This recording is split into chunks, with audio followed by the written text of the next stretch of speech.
clue why. That was invented here. There's like I passed 3 on the way here, and I mean past. They're going very slowly. Like, why am I passing you? I'm eating pizza and smoking. You should be going way faster than me. And the guy always looks like a less healthy version of that dude that Britney Spears married. There's like a look the guy has.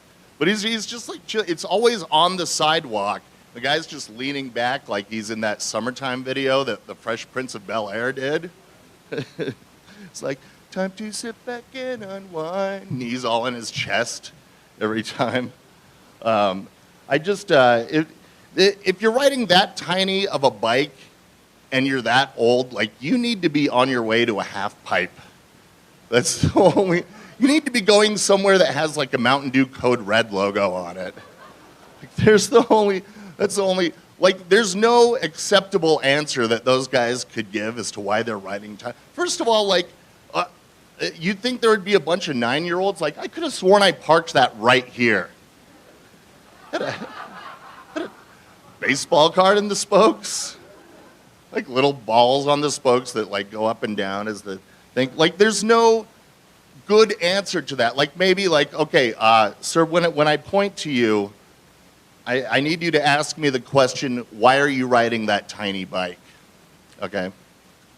All right. Huh? Hold on, earbuds. Sorry, I'm listening to the music that my act is choreographed to. You know, I'm getting to it. Can I finish? I'm doing the 2:30 p.m. show at Circus Circus. This bike is for trapeze artistry. Oh, you thought I was riding this just to get around. Oh, no, how embarrassing. No, this is for high wires. And, like, I stand on this. Well, I'm, like, holding a dog that's juggling. That's, like, the only good answer to why those guys are riding the bikes. It's a kind of a weird economic indicator, though. It's like the price of oil. Like, it's kind of a snapshot of how Reno's doing. They're like weird white urban poverty. It's one of those weird economic indicators, like how if you go to Eastern Europe, like not like Spain or France, but like a Warsaw Pact country, where there's super hot chicks that are like employed as pickpockets. Like, for some reason, they have a bunch of little kittens running around homeless and, like, no adult cats. Like, I think all their vampires got a taste for adult cat meat. Something. That's a fancy feast. But, like, that's our economic indicator. I walked here. I used to ride the bus right down the street to go to work. And I say used to ride the bus to go to work because I don't work anymore. I would rather still be riding the bus. Like, I walked here. I didn't even have the $2 for a bus. The bus was passed me by. It was like arrivederci. Like, I walked down Virginia Street down. I live up by the university. I play this game when I'm walking anywhere in Reno. If you guys have lived in Reno for a while, it's like you point out places that you've done it in. You ever do that? Like, I barfed in that. I passed out with the 40 duct tape to my hand right there. But I'm just walking by. I'm like, hey, Manzanita Hall. Hey, Manzanita Lake. I'm pointing. I walked by myself, but I still pointed it out. But a girl in the window of Manzanita Hall was. I'm like, no, not you. Not around you. I'm pointing at the building. I did it in there. My girlfriend was your RA in 1998. Like, I didn't really do it, and I made out. I didn't have a lot of time because my parents were waiting in the car. Like, Mom and Dad, we have to make a stop on the way to Frisbee practice. Got some business to take care of. Manzanita business. Yeah. Oh, and Manzanita Lake did it there, too. Yep. Quack, quack, quack. I used to ride the bus. If high self-esteem is your problem, then riding the bus in Reno is the answer. It's also the answer to the question, how can I smell more like chili cheese Fritos? I have no explanation for the amount of chips that are on the floor of the bus. It's like, I think people learned how to eat by watching the Cookie Monster. They're like pouring some out for their homies. Either way, the floor of the bus looks like someone's making a pie crust. Yeah. Usually a bus ride costs like $2, but there were a lot of meth heads that on this particular route, it went along 4th and then up Sutro. So for most people, a bus ride costs $2. For meth heads, a bus ride costs getting halfway in the door, mumbling some bullshit until the bus driver's like, oh my God, I don't care. Get on. Oh my, stop talking. Like, every bus driver is like Danny Glover in Lethal Weapon, like 2 days away from retirement. Like, it's too old for this shit. I think the main reason there were so many meth heads on that route was because they were always going to or coming from Diamond's Casino. Diamond's Casino, if they just put up a sign that said double points on Lobstermania penny slots, they would just solve the drug problem in one day. It's like in a net. One of those nets that you shoot out of a t-shirt cannon, just get them all at once. Diamond's Casino is like the real world zombie invasion, if there was one. Except if meth heads bite you, you don't become a zombie, you just get hepatitis C. It's actually more painful.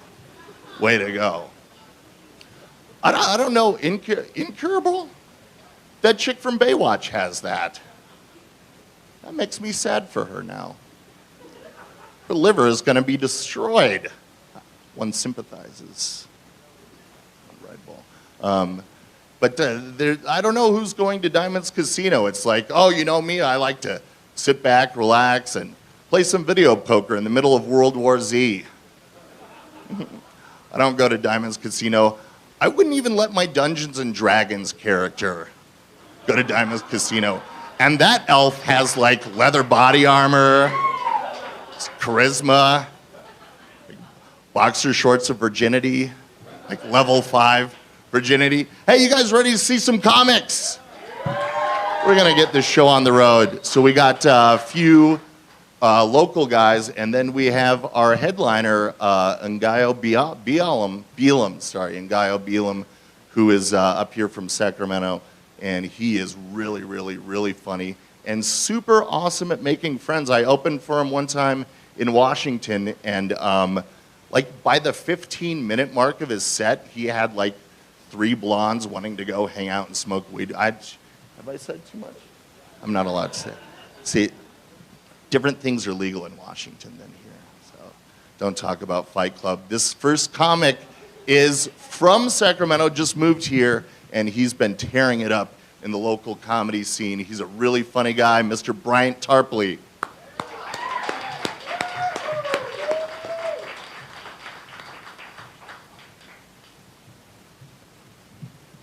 Thank you, Jim.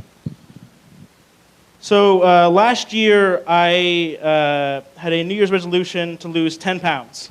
I'm happy to brag to you guys tonight that so far, since last year, I've lost 20 pounds. Yeah. It feels great losing that kind of weight, but it's kind of weird. Like, before I lost the weight, I never got this thing called, compliments? I think that's what you call them. Yeah, like this girl came up to me, she's like, oh, you look really cute today. And I was all like, yeah, well, fuck you too.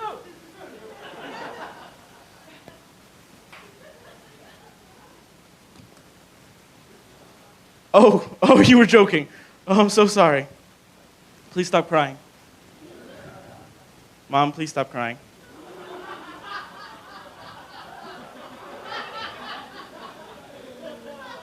I'll call you more, I swear. Well, a little more. I hate dieting. It's so, I hate salads. I mean, I like salads if I can have, like, cake afterwards. As, like, a reward or something. That's pretty good. But no, like, because if you go on like a really strict diet, you start becoming what I call a food pervert. Like you'll walk past like a restaurant and you'll be like, oh, fuck yeah. Oh, it looks so fucking good. Oh, shit. Oh, that's like the best burger I've ever seen. Oh, you got a little ketchup on your face. You're fucking dirty. Oh, you licked it off? Oh yeah, you licked that shit off. Oh, you dropped a french fry, didn't you? Oh, fuck, you're gonna bend over, pick it up. Oh, you are dirty. Fucking dirty. So I'm not allowed at McDonald's anymore.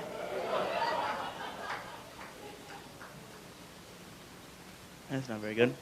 So I'm trying to figure out what I want to do with the rest of my life in case this stand-up comedy thing doesn't work out, plan B. And I was thinking like, maybe like a racer, but not like a NASCAR race car driver, because all they do is make left turns and sell beer and tampons. I want to be like a drag racer, With like, drag racer, with like the dress and the high heels and everything. This guy knows what I'm talking about. Yeah. I think I've seen you before. Like, the thing is, I haven't even done it yet, but I already have a sponsorship. It's a storage company called Tuck Your Junk. So they're going to give me a lot of money to put a pink dress on and some high heels and run. It's pretty great. So I love video games. Are there any gamers out there? Yeah. So I'm too poor to get Xbox One, so I still have the Xbox 360. But my cousin got the Xbox One, so he gave me his old Kinect. I don't know if you guys know what that is, but it's a little device you put on top of your TV, and it tracks your movement, so when you move, the player moves. Kind of fun to play with. Nobody told me, though, that this thing takes pictures of you while you're playing. So I'm, like, jumping around and shit, and there's, like, snapping pictures and posting it on Instagram. Also, I play video games naked. So... my past birthday, my aunt bought me a heater and said it looks pretty cold in your room at night. Fucking bitch. So I love giving advice when I'm on stage, because you guys have to listen. Even if you don't follow it, you still have to hear it. My first piece of advice is, if you go on an airplane, don't eat Indian food.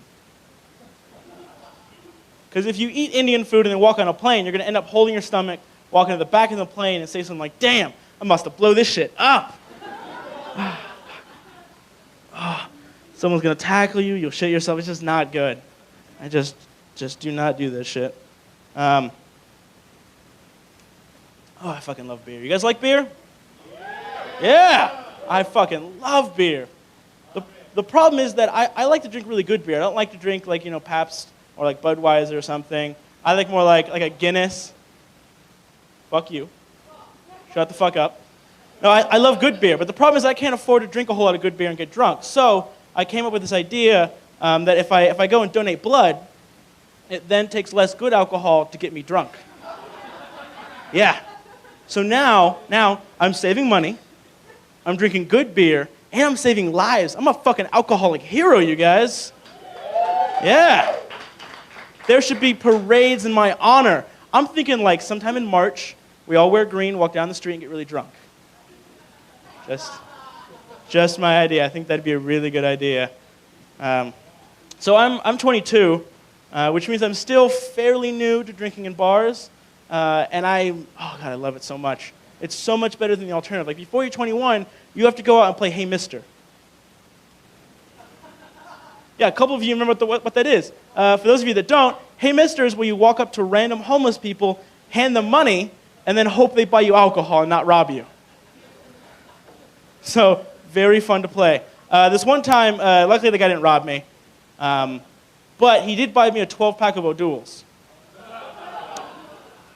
For those of you that don't know, O'Doul's is non-alcoholic beer, and if you pound 12 of those in half an hour, you will still fucking throw up. And all your friends will make fun of you for being the biggest pussy ever. Yeah, very true. So this next joke, I want to apologize to all the women real quick. Sorry, I'm just going to call you out on a huge lie. You ladies, you too. You ladies have been lying to us men for years. You've been telling us that the G-spot is in this general area right here. But I know for a fact that it's on your back. Hold on, because I gave a girl a back massage, and all of a sudden, like, she like kind of tensed up, made the orgasm face the guys always make, and started shaking.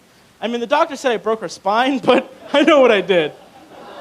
I know what I did. I found that shit.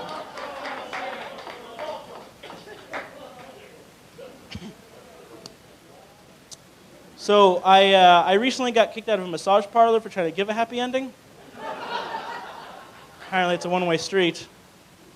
Prudes. I also heard that in the Muslim religion, you're not allowed to show pictures of Muhammad. It's kind of weird because like Muhammad had like 5 pictures in my high school yearbook. Really? Really? So I'm very lazy. So fucking lazy, which is a good thing. Being lazy is a good thing because laziness actually saved my life. What happened was I was feeling really depressed, and I had all these painkillers, but I can't take pills without water, and I didn't feel like getting up out of my bed to go get water, so I just went to sleep. So laziness saved my life, you guys.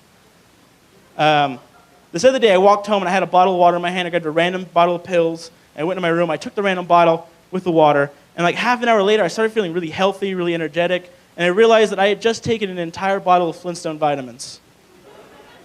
I started feeling really healthy, started jogging, lost 20 pounds, you guys. So it's a callback. So recently, my best friend saved my life. It was fucking heroic. We were downtown, drunk, in San Francisco, and this random guy popped out with a knife out of an alleyway. And I thought he was going to stab me. My friend jumped in front of me, and he got stabbed instead. And it was so heroic. But the thing is that he's so humble. Like, when he tells the story, he's all like, it's pretty fun. You pushed me in front of a knife salesman, you asshole. I'm pressing charges. Get out of my hospital room.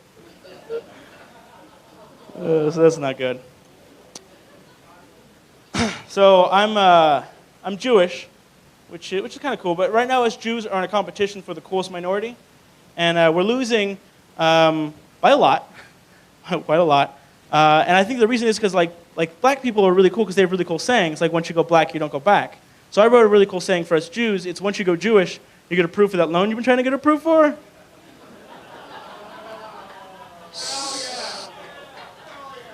So ladies, if you're looking for a house or a car, I am available. All right, I just got the light, so I'm going to do one more joke. So I live in Sacramento, and I grew up in a pretty shitty neighborhood. In that neighborhood, we had this thing called a clapping circle. I don't know if you guys know what it is out here in Reno, but basically it's where a group of people stand around in a circle, and they clap every time they talk. So it kind of sounds like this. Oh, hell nah. That bitch did not do that shit. Nah. Fuck her. That's my baby daddy. Which is really annoying because all the lights in my house are on a clap-on, clap-off system. And I have really bad epilepsy. Also, people tell me that joke's racist, but fuck you. That white girl's really annoying. All right, thank you guys. My name is Brian Tarp. It's been a lot of fun. Brian Tarpley, everybody. You can see him in a corner of Winners Casino next month. It's where careers, it's how you know your career's on the way up or almost finished. It's fantastic. Yeah, you're just like when you perform there, you're just in a corner of the casino. Nobody knows what's going on. So your whole audience is just people walking by like, what's that guy saying? It's Winners Casino. But free hotel room. I peed in the sink. I'm just joking. The next guy coming to the stage is, tearing it up on the Reno scene. He's won the contest at 3rd Street multiple times. I just saw him host at the Friday Night Showcase, and he conducted himself very well. Incredibly funny new comic, Mr. Raphael Lyles.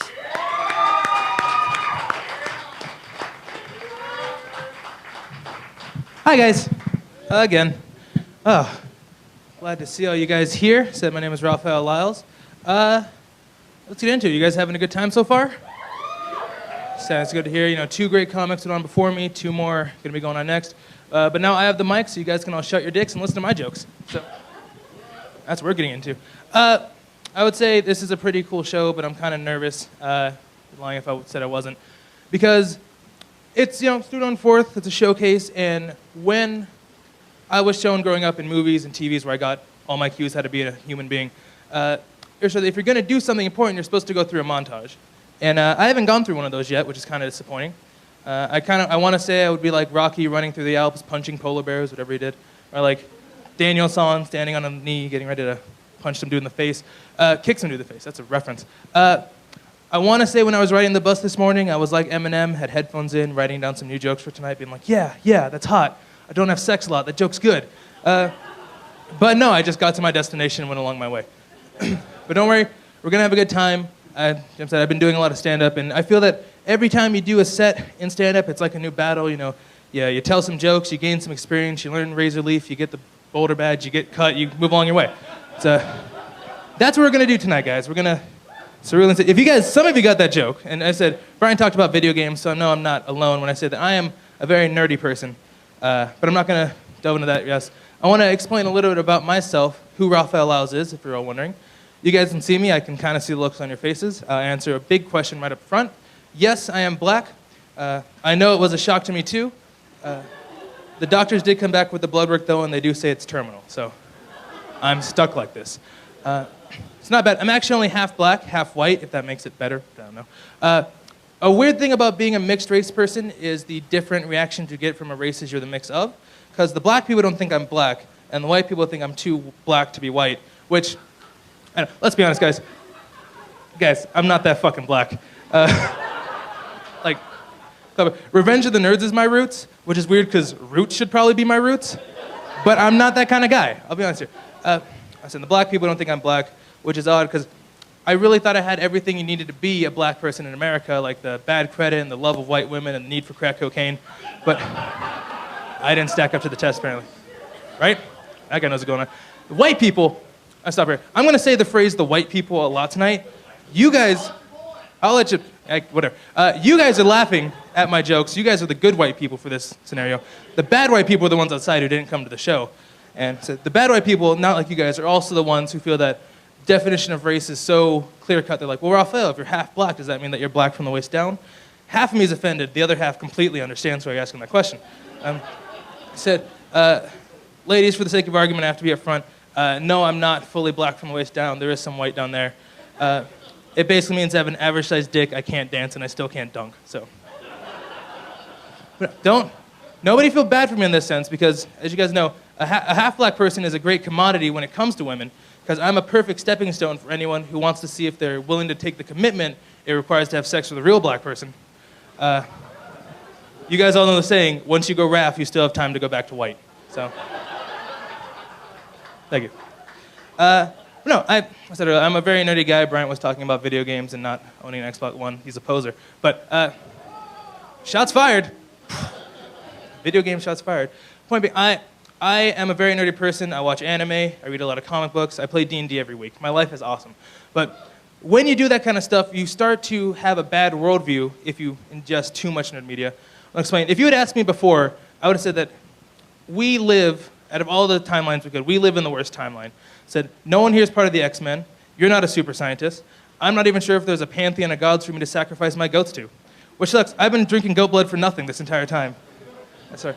Said, if I decide to walk home tonight and someone's going to try to mug me, I just get fucking mugged. There's no Spider-Man swinging down, webbing the dude up and saying something witty before going away. Green Arrow's not perched atop the sands with some type of unorthodox boxing glove arrow. I just lose my Minecraft wallet and all the magic cards I keep in there for safekeeping. Now I said, that's what I used to think, but I said, comedy's been going very well for me. I'm meeting new people, I'm going to new places. I think I'm being more positive about life. And I've realized that you have to find superpowers in the more mundane aspects of your day-to-day life. And I've written down a couple, if you guys really, because these ones are ones I picked out. You guys can add some of your own in your own, well, don't talk on the table, I'm talking, but. First superpower, we all know black people are apparently magnetic. How else would you explain all the bullets that get attracted to them? No, the white people don't feel left out. I found one for you. You guys are perfect marksmen as long as your targets are unarmed. No, don't feel bad, but you guys are like bullseye as long as the person you're shooting at is innocent. So, I mean, there's a stipulation, yes, but you got to live with it. Ladies, I found one for you too. Women can apparently turn invisible, but only after I've asked them out on a date.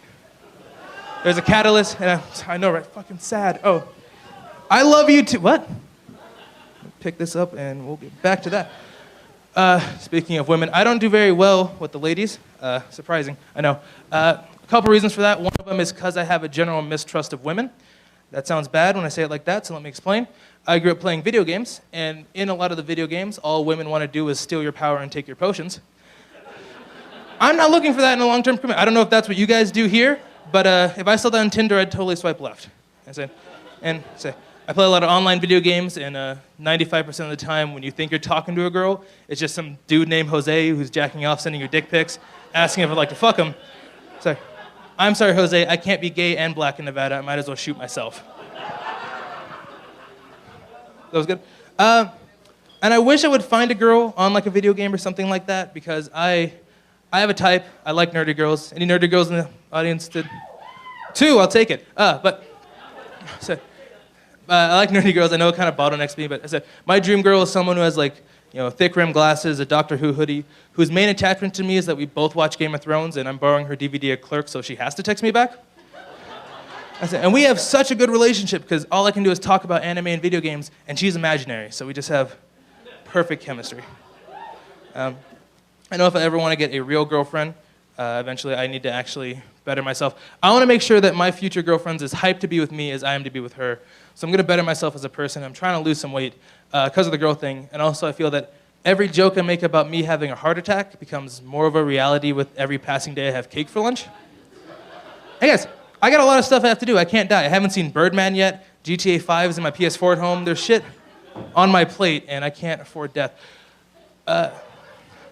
My friends heard me tell that joke, and they're like, Raphael, if you want to, lose some weight and get better, healthy and everything, we're going to start doing yoga and aerobics in the morning, and you should join us.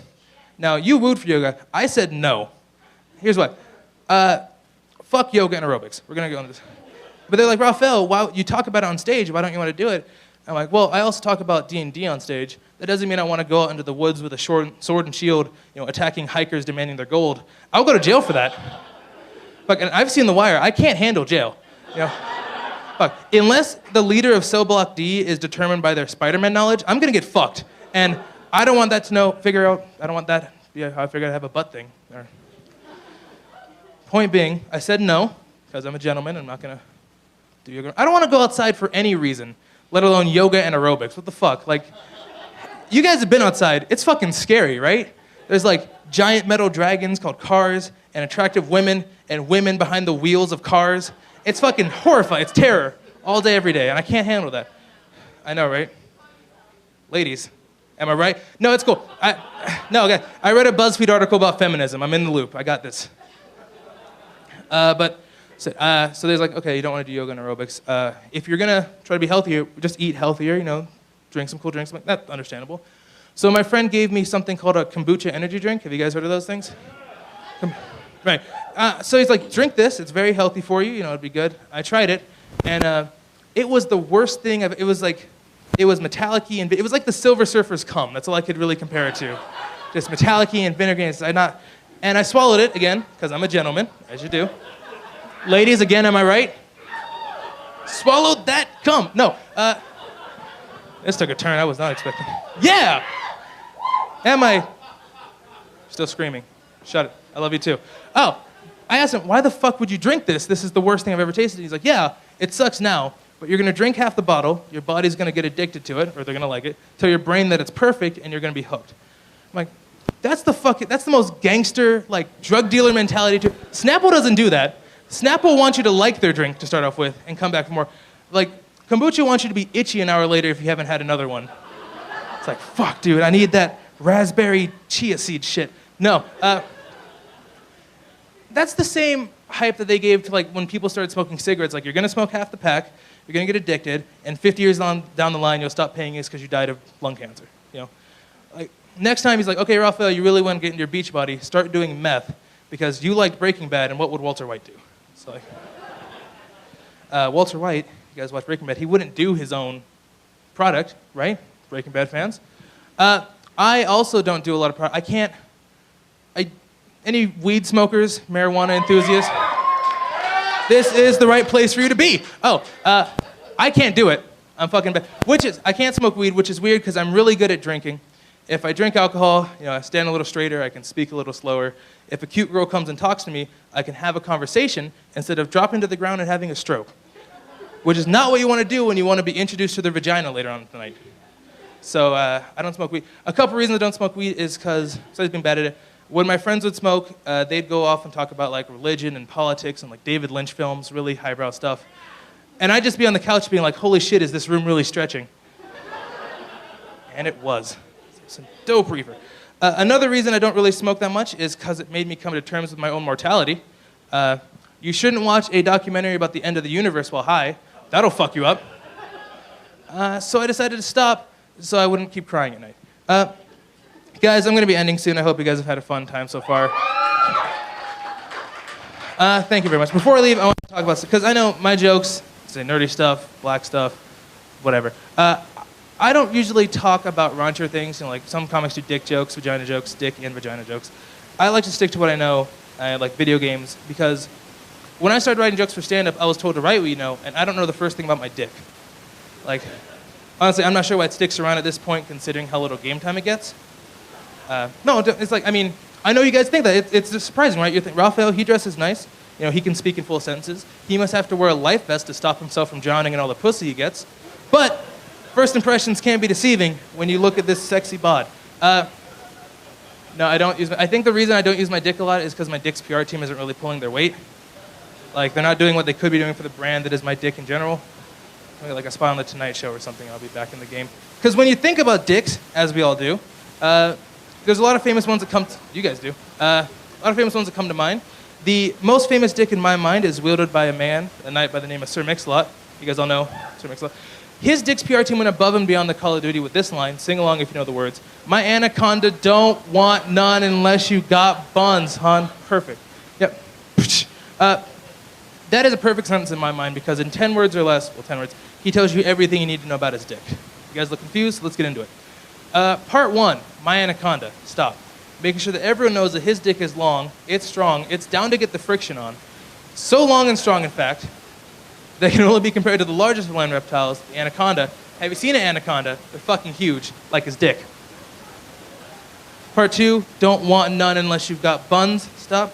Again, make sure everyone knows, unless you come with buns equipped in your inventory, you have no way of getting on the ride. That is his giant anaconda dick. And 3,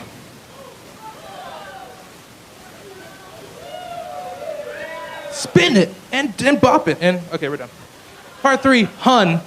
It's a great way to end the sentence. It leaves everyone with a warm, fuzzy feeling inside, especially when you've been degrading women for the last 9 words. Guys, I'm done breaking the set, and I'm also done with my set on stage. My name's Raphael Lyles. Thank you very much. Oh, Raphael Lyles, incredible comic and apparently drum major Raphael Lyles. Is it racial stereotyping that his name is in the color purple? I thought, wow, purple. The whole time up there it said freeze Raphael Lyles. I kept thinking, when I say freeze, you better stop one time. You better stop on a dime. Freeze. I will evade him. I will steal a tiny bike that he can't outrun.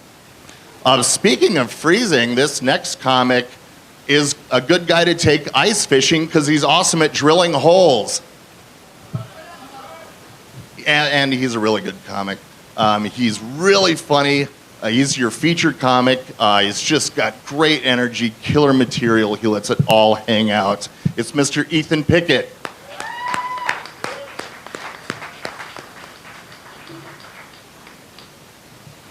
What's going on, guys? How we doing?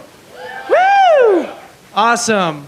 Awesome. I just wanted to open up by saying whoever took a shit in that bathroom around the corner, that is the most ripest thing I've ever smelled in my fucking life. That was like a combination between In-N-Out Burger and cat spray. Now you guys know. All right, buckle up. Here we go. I was married for a little bit, and that didn't go well at all. Yeah, we're getting divorced now. Yeah. Woo! It's funny. The wife, she left me because she says I drink too much, and all I care about is sex. But our first date consisted of drinking a bottle of shit-ass vodka on my futon that was riddled with fucking cat puke, and then we fucked. Clearly, she wasn't paying attention. At all.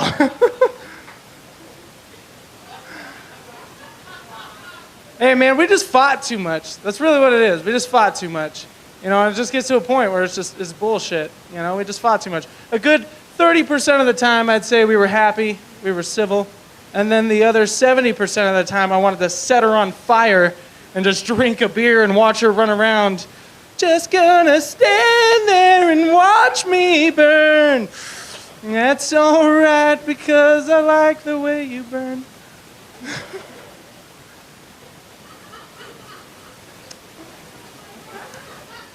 Okay, I would never, ever, ever lay my hands on a girl ever or harm her in any physical way. I think if you're a dude that lays your hands on women, you're a fucking piece of shit, coward fucking asshole of a guy.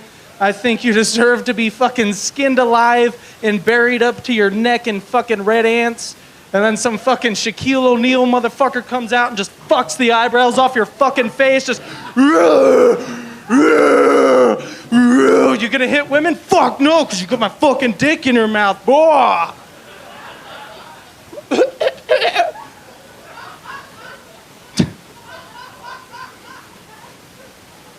I would never hit a girl, but did I think about it all the time in that relationship? Fuck yes.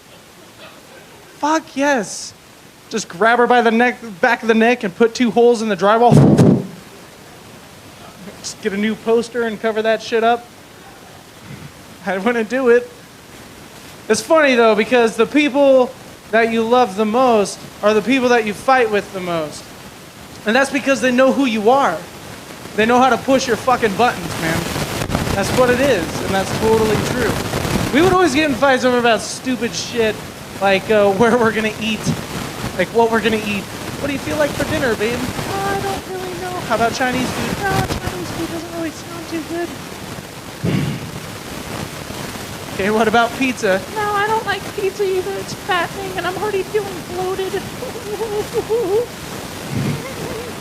Okay, well, what about something else? Sushi? No, I don't like... God damn it! Just fucking pick something already! All right, Chinese food sounds good.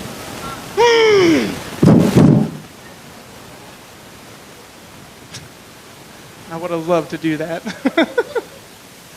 Can't do that, though. Can't do that. I think it's really... Marriage is about the little revenges, man. If you don't have those, then you're going to fucking snap, and your face is going to be all over goddamn USA Today. That's what's going to happen. It's about the little revenges, you know? She makes you take out the trash, makes you want to fucking snap, pick your nose, fucking flick a booger in her hair. Fucking who cares, right? Who cares? That's a revenge that's best later because then it dries in her hair and she doesn't know it's there and then she's brushing it and fucking snags her hair back. Yeah, that's a great one. She didn't put out, so I pissed on her loofah, and I gotta tell you, that was awesome. Take out the trash. All right, Miss Peabody. I'll do that any day. But now I'm single. Woo! Now I'm single. Freedom. Yeah. I joined a lot of dating sites. That's stupid. Don't ever do that shit. Ladies, let me tell you something. Stop making your profile picture hotter than you are in real fucking life. Stop it. You're setting the bar too fucking high for yourself. You take this awesome picture, like your tits are all done up. And then, like, I'm never going to see you in real life. Stop doing that. We go to meet you for the first time, and we're just, like, looking at you. We see you from a distance. We see you before you see us. We're just like, oh, fuck. This doesn't look anything like her picture. Fuck. In none of these pictures does she have a fucking lazy eye. Oh, look at that shit, dude. It's lazy. Oh, fuck, she saw me. Oh, God, I made eye contact with the lazy one. Oh, fuck. Fuck, what is she doing? Oh, fuck, she's coming over here. Oh, shit. Oh, my God. Oh, my God. Like a good neighbor, State Farm is there. What's going on, dude? Ah! Holy shit, she looks nothing like her profile picture. Quick, in my office. Thank the fuck Christ. Stop doing it. Also, for another reason, is because you're basing the relationship off lies immediately, and that's just fucking bad. Don't ever do that. If you're willing to lie about what you look like knowing I'm gonna fucking see you and meet you in person, there's a good chance that you are willing to suck my friend's dick while I am in the shower, all right? And I don't fucking trust a sneaky bitch, all right? I was on Tinder. That's stupid. That's stupid. I met this girl on Tinder, and like, you know, I'm just like trying to strike up conversation or whatever, and I'm just like, oh, what do you do for a living? She's just like, oh, I'm a bill collector, and I'm like, fuck, we've probably talked before. I'll tell you what, I'll go down on you for 4 hours if you make some of that shit disappear for me. Dating sites, they're all right, I guess. Haven't really met. I like to meet people in person. That's really what I like to do. I like to meet people in person. Dating sites are no good. They're all right, but they're no good. They're just gonna fuck you in the end. This is gonna happen. You're just like, oh, you never know what you're gonna get. You really don't. You're just like, oh man, I hope she's hot. I hope she's pretty. I hope she's not crazy. Oh, please be hot. Please be hot. Don't be crazy. Don't be crazy. Oh, fuck, it's a man, dude. I knew that shit was coming. Me and my ex, we have a son. Love my kid. That's the most difficult part about the divorce, I have to say. That's the most difficult part. Because I don't get to see my son every day now. Now I only get to see him, you know, so many times throughout the week. That's the bummer part about it. But so you all know, my son is white. And I got him circumcised. Because I don't want him going through life with a cock that looks like one of them sand monsters from Tremors. You know what I'm talking about? That would be horrible. Plus, like, I've been blown by a lot of girls, and at no point did they ever look very happy. But the only thing that I can think of to make a blowjob worse for a girl is if she has to fucking peel you first. Like, look at that, lint.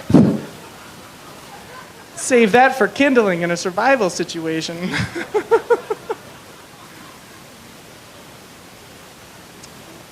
One of the hardest parts about sleeping with a baby is that you don't get no sleep, only the baby sleeps. Because you lay like a fucking normal person lays, and he lays opposite of how everybody lays, and you just get a dirty diaper just shoved in your face, like, and you just smell that. Oh, fuck, son, you're really filling that thing up, aren't you? No, it's all right. Get every penny out of it. It's okay. It's hard, man. It's hard. Being a dad is probably one of the hardest things I've ever done. It requires a lot of patience. It requires so much patience. And since I'm using all of that patience for him, that means I have no patience for the rest of you fucking assholes out there that are cutting me off on the freeway or taking too fucking long to order your goddamn food. I don't like it. I don't like it. Hurry the fuck up and move along, please. Please. Please. Please. Before I end up walking through a Walmart with a pump shotgun, like, are you gonna touch my dick? No. Are you gonna touch my dick? No. USA Today, baby.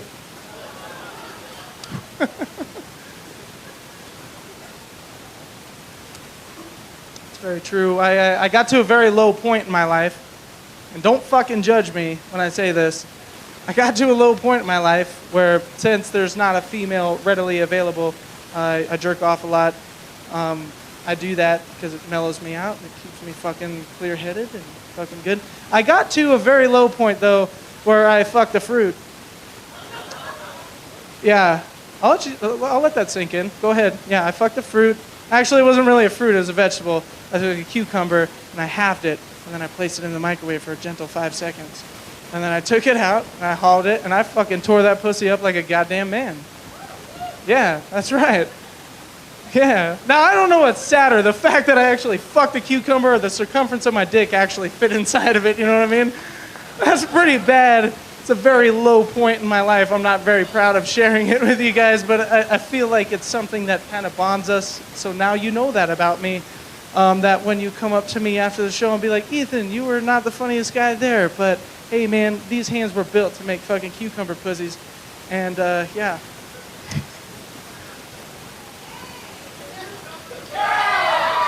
Sometimes you just gotta work these things out on stage, you know? It happens. Yes, thank you. One man. Yes, cucumber, the greatest gift from God ever. I'll never do it again, though, because one of the seeds went up my pee hole and it felt like I took a shit out of a baby out of the fucking tip of my dick. Fucking screamed. Yeah. The pleasure was not worth the pain. Don't ever fuck a cucumber. I'll never say that joke again as long as I'm fucking alive. I hope you guys know that.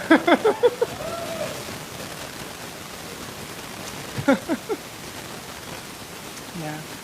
Good fucking times, man. Being single. What's up? Any ladies want my number at this point? I mean, I feel like... yeah, I feel like this is the appropriate time to ask. Now that you know what my nightly activities are up to. Yes. You got a cucumber? Fucking A, man. When you half it, there's 2 fucking halves, man, so... You just slip that shit in between the mattress and you grab it and you fucking gorilla fuck the shit out of the mattress. All right, it's not funny anymore. Let's not talk about that. Very embarrassing part of my life. I can't end on fucking a cucumber. Jesus Christ. I'm so glad I told all you guys that.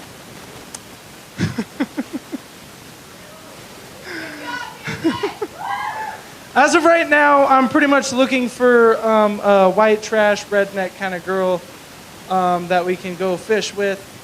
I think that would be great. As long as she doesn't have a unibrow, I think that would be pretty fucked up. Or a lazy eye, because you know that's just weird. You know, you just don't ever know how to look at them. Just,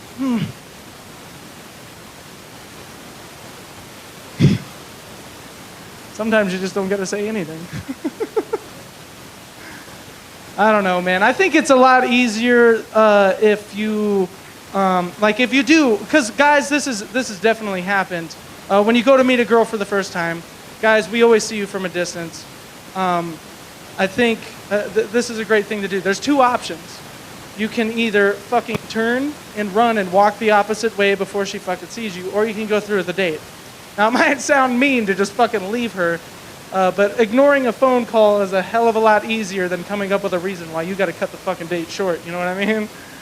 Like, it might sound mean, but so is sitting there pretending not to look at her fucking mustache the whole time, you know, like, fuck. You never know what you're gonna get online, man, you really don't. That's why you gotta meet people in fucking person. I'm fucking sick of Facebook, can't stand it anymore. I think society is gonna topple over because of Facebook. I think we should all get rid of that shit.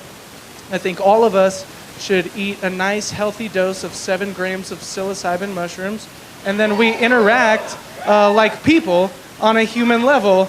Yes, and we fuck Facebook off. And then whoever refuses to delete their Facebook, we just fucking we round them up like the Jews. We round them up and we throw them in a fucking cage and we shoot canisters of Zyklon B at them until they fucking abide by our ways of human interaction. Bleeding out the goddamn face. Ah! You'll delete that shit, won't you? Won't you? I know you will. Okay, you know what? I think I'm out of time. I don't want to take up any of the headliner. I hear he's great. Thank you guys so much for listening to me. I hope you guys have enjoyed the show. And my name is Ethan Pickett. You guys have a great night. Ethan Pickett, please don't retire. Don't retire the cucumber bit. That hasn't burned you once. Somewhere in Reno, Ethan Pickett's wife is leaning over at Cosmo saying, I got to tell you guys something. I fucked a cucumber the other day. 3 seconds in the microwave, and it had a hole in it, but whatever. It was. I don't know where that came from. A couple of housekeeping things. Michael McMillan, the guy who put together this great show. Yeah. and he puts together every show here, I think. Wanted to let you know that there are beers from Magic Hat on sale right now for $3 each, and also that the show is dedicated to Jim Betancourt. So, he's a friend of a friend. This next, your headliner. You guys are in for a real treat. I've seen this guy before, and he destroys. He's a regular host on the Doug Benson podcast, and he is open for Dave Chappelle. Here he is, Ngaio Bealum.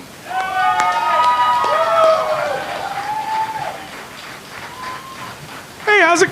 Watch your step. I'm high as fuck. How are you? Right? Shit. I drove up here from Sacramento. You almost have to smoke weed. You can't masturbate the whole time. Right? That's just for when you're out of sunflower seeds. So it's good to be here in Reno. Have a drink. Shit, it's Friday night. If you're here underage drinking, don't tell me. Just know that I approve. Everybody did it. Don't front. We all did the underage drinking. All the bars in my neighborhood were surprised when I turned 21. All right? They were shocked. I showed up like, woo, it's my 21st birthday. Fucker, you have a tab here.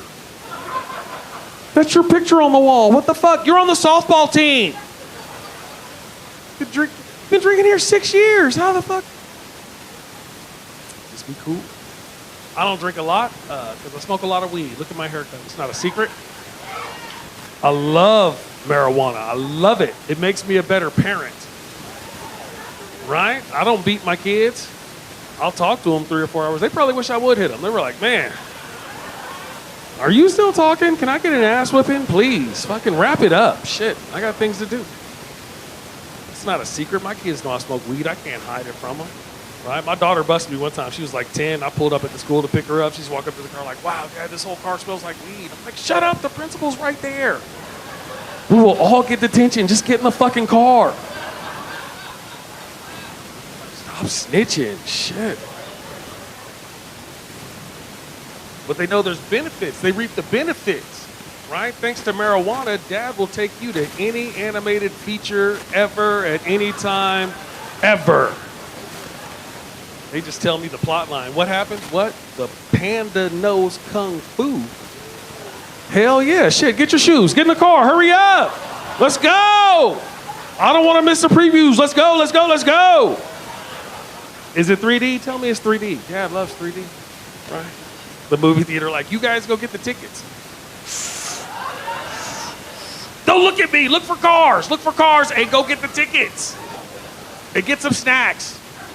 Get the gummy bear. Squeeze the bag. You got the stale ones last time. You got to squeeze the bag.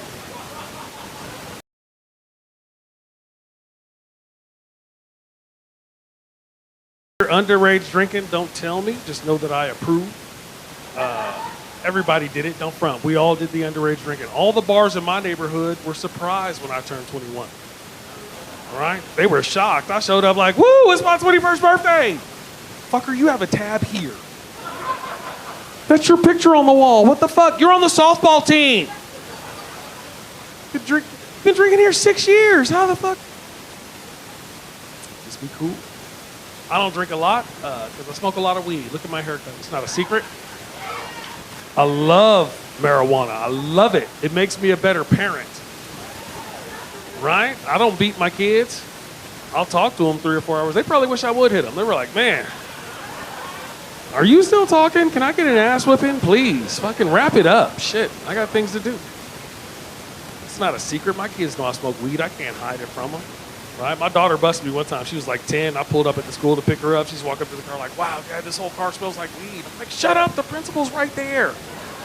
We will all get detention. Just get in the fucking car. Stop snitching. Shit.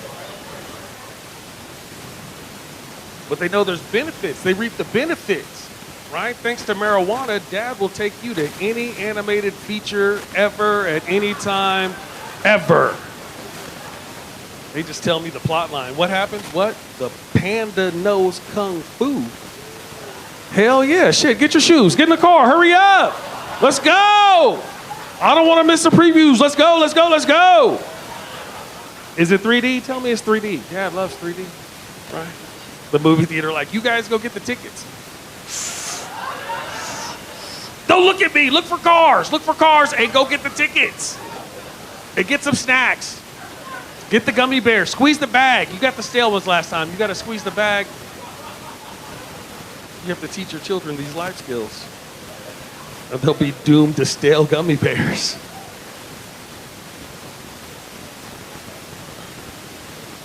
That's fun.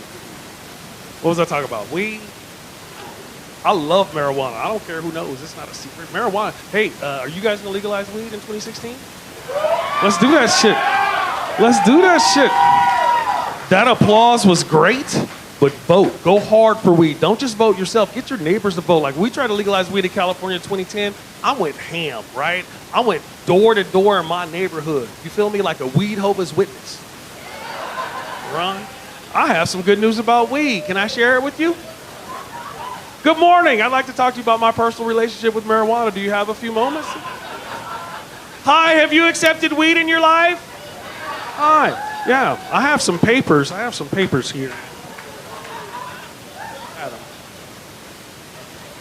I love weed. I have reasons. There's some reasons why I like weed. I'll give you one. Here's one reason. For me, weed is the umami flavor of life. You understand? It's the ketchup, right? It's the soy sauce. It's the ranch dressing of doing shit, right? Some shit is cool. You put some weed on it, it's a little bit cooler, right? Maybe it's not cool at all. Dip it in some weed. It's all right.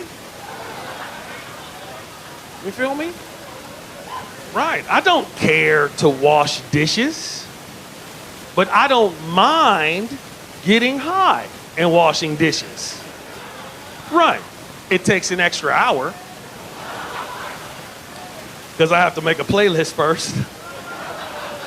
So fresh and so clean. Right? And I got different playlists depending on how many dishes, what kind of dishes. Right? If there's lots of spoons, there's extra Soundgarden.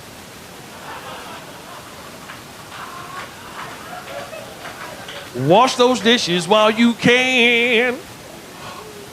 Spoon man. Thank you for getting my 25-year-old grunge music reference. Getting older, man. I didn't even realize I was old till I went to jail last year on some bullshit. Right? And it wasn't even nothing cool. I didn't even get in a fight or nothing. I had a failure to appear that I thought I had appeared at. Right? So I'm sitting in a jail cell with another young African-American brother because it's jail. Ha ha. Hee hee ha ha. It is to laugh. And so we're just sitting around chopping it up, waiting to see the judge and shit, just bullshit, talk about music. I was like, hey man, you like that old school hip hop? Oh, you mean like Dre or Snoop? Come on, man. Old school, Run DMC, Kool Moe Dee, Africa Bambaataa, Soul Sonic Force. Oh, you mean Golden Age. So I stabbed him in the neck like, fuck that, fool, you don't know me. I don't play that shit, man. Team Silverback. I did not stab him. There's two people in the jail cell and one of them ends up dead. Everybody else knows who did it. I waited till lunchtime. I got his ass in the chow line. Now look, no. I am never violent. I am not violent at all. I'm a natural born chiller. You feel me? Right? I'm on a tri-state chilling spree right now. That's how I get along. I'm easy to get along with, right? But on the other hand, though, I'm also not a punk, right? I'm a nerd. But I learn from other nerds. Like, right? Captain Pecan, because I'm hungry.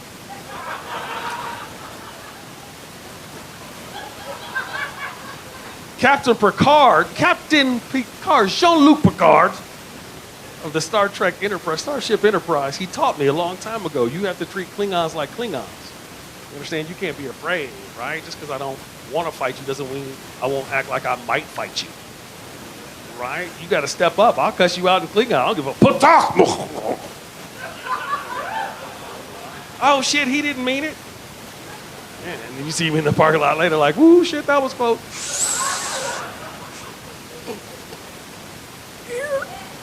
There you go. That's a virtual joint. It'll go all the way around. Don't honky lip it. Now look, you heard me, Reno. I'm not afraid of anybody here. I've been to Montana by myself. was I talking about? Weed. Fearless. Okay, I got it. You guys are hilarious. Can I get a Diet Coke, please? I forgot to bring my drink out here. I have some cotton mouth. Can I get a Diet Coke when you get a chance? Yeah, I'm trying to eat healthier. It's hard. It's hard to eat healthy in America because we are pioneers. We are innovators, really, in the art of eating like shit. That's what we do. That's kind of our thing, right? We don't give a fuck. You like Doritos and tacos? How about a Dorito taco, bitches? Eat that shit, right? Yeah, you feel like that pizza's not bad enough for you? We're gonna put fucking bacon and cheese in your crust. That's freedom. That's freedom. That's America. Dip that shit in some ranch dressing. That's Jesus holding a gun. That's what that is. That's freedom-licious. I woke up one morning and walked into my kitchen and my roommate was buttering a Pop-Tart. And I said to her, what the fuck? And she's like, I'm buttering my Pop-Tarts. And I was like, come on, no, really, what the fuck? And she gave me a piece and I ate it. And then I was all, I wish you had never showed me that. Because that shit was delicious, right? But I'm 46. I can't start buttering Pop-Tarts at this stage. Thank you, Raphael. Yeah, thank you. Let's hear it for Raphael again.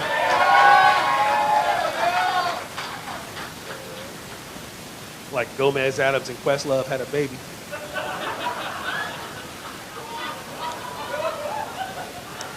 I'm talking shit. I'm talking shit. And he's staring at me like, what the fuck? Are you the black Willy Wonka? What the fuck? The Hennessy tastes like Hennessy.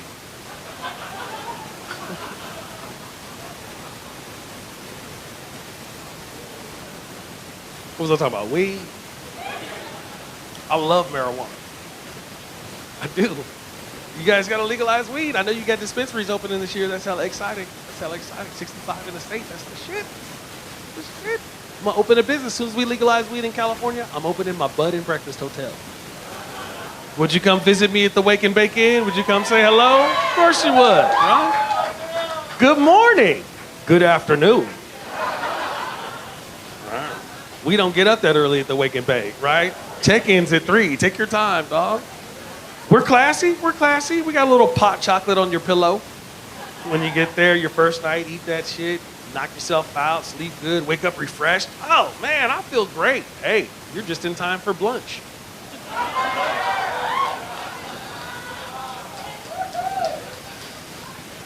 I'm a good cook. I am a good cook because I smoke a lot of weed. I don't have any money. I will invent shit to eat. Right? You feel me? Right. If we have Bisquick and peanut butter, we got peanut butter rolls coming in 12 to 14 minutes. A little longer at higher altitude. Some of you read the box.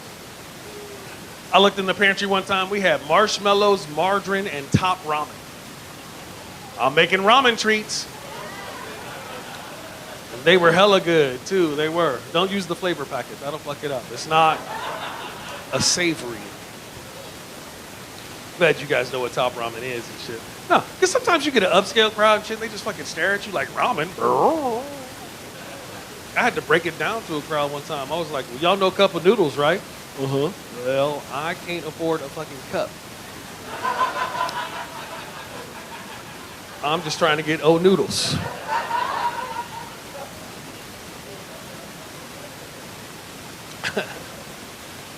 Oh, but yeah, man, I can't eat ramen treats anymore. Like I said, I'm trying to mix in a salad and eat the rainbow and be healthier. And so I'm not a vegan or nothing. Are there vegans here? Good, because we're going to talk about them. With love. With love. Here's the thing about the veganism. I applaud your sustainability and your desire to be healthy and shit. But why you gotta, and here's, this is they always want to make some fake shit to replace the real shit they gave up, which is cool, I suppose, but then they expect everybody else to eat it too. Right? They show up at the potluck like, hey man, I made some cheese out of cashews. Would you like to eat my nut cheese? Hell no. Hell no, thank you. Right? And you can go past veganism on the food evolutionary scale, right? You can get all the way up to raw. Just raw food. They don't cook anything. Everything's raw. They invite you over for dinner. Don't cook. They just forage in their backyard and come back with some shit. I found wild berries in arugula. I have kombucha. It's a feast. It's a feast. They're very evangelical, the raw people, too. Always trying to convert you to the raw side. Like, do you still cook your food? What are you, like a caveman? Like, "Rrr." Like, come on, brother, man. It's the 21st century. It's raw. It's natural. It's enzymes. It's life. It's vibration. It's consciousness. I am energy. I am rawness personified. I don't even shit anymore. I just squat over my worm box and rich, fresh compost shoots out of my ass. Circle of life. You should eat more raw food, though. They are correct. They are, like Wavy Gravy told me. It's not you are what you eat, because you are what you don't poop.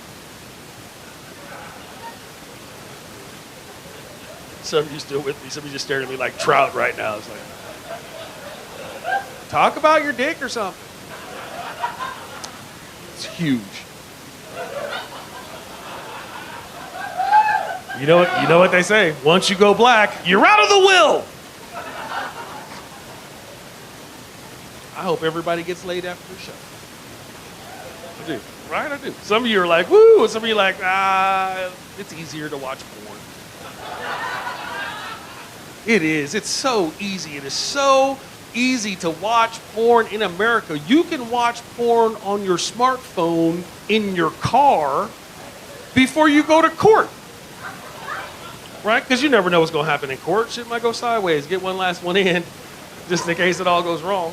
Unless you're going to court for jacking off in your car or watching porn on your phone, then give it a rest. But I'm saying when I was a kid, we didn't have access to all the world's porn in our pocket in a box, right? You had to find a magazine under your grandfather's bed, or somebody's uncle gave you a book, or you found a VHS tape in the dumpster when the local pervert moved out of your building. That's how we had it. I had one tape. One VHS tape. Anal Stars Part 3. Don't judge. Don't judge. I was lucky to have it. And perhaps when I was 17, my copy of Anal Stars Part 3 got stuck in the VCR in the living room. My mom handled it very well. She didn't even get mad. Single mom. She just looked at me and she went, well, I guess you were old enough to take the VCR to the repair store. I guess I am. Well played. Shit. That'll teach me. Right? So there I am at the VCR repair store like, I don't know what happened. There's a tape stuck in it. Fucking cat. And the guy behind the counter, he was hella cool too. He didn't even trip. He was like, oh, Anal Stars Part 3. I've been meaning to see that. They tell me it answers a lot of questions from Anal Stars Part 2. Apparently, there are some gaping holes in the plot.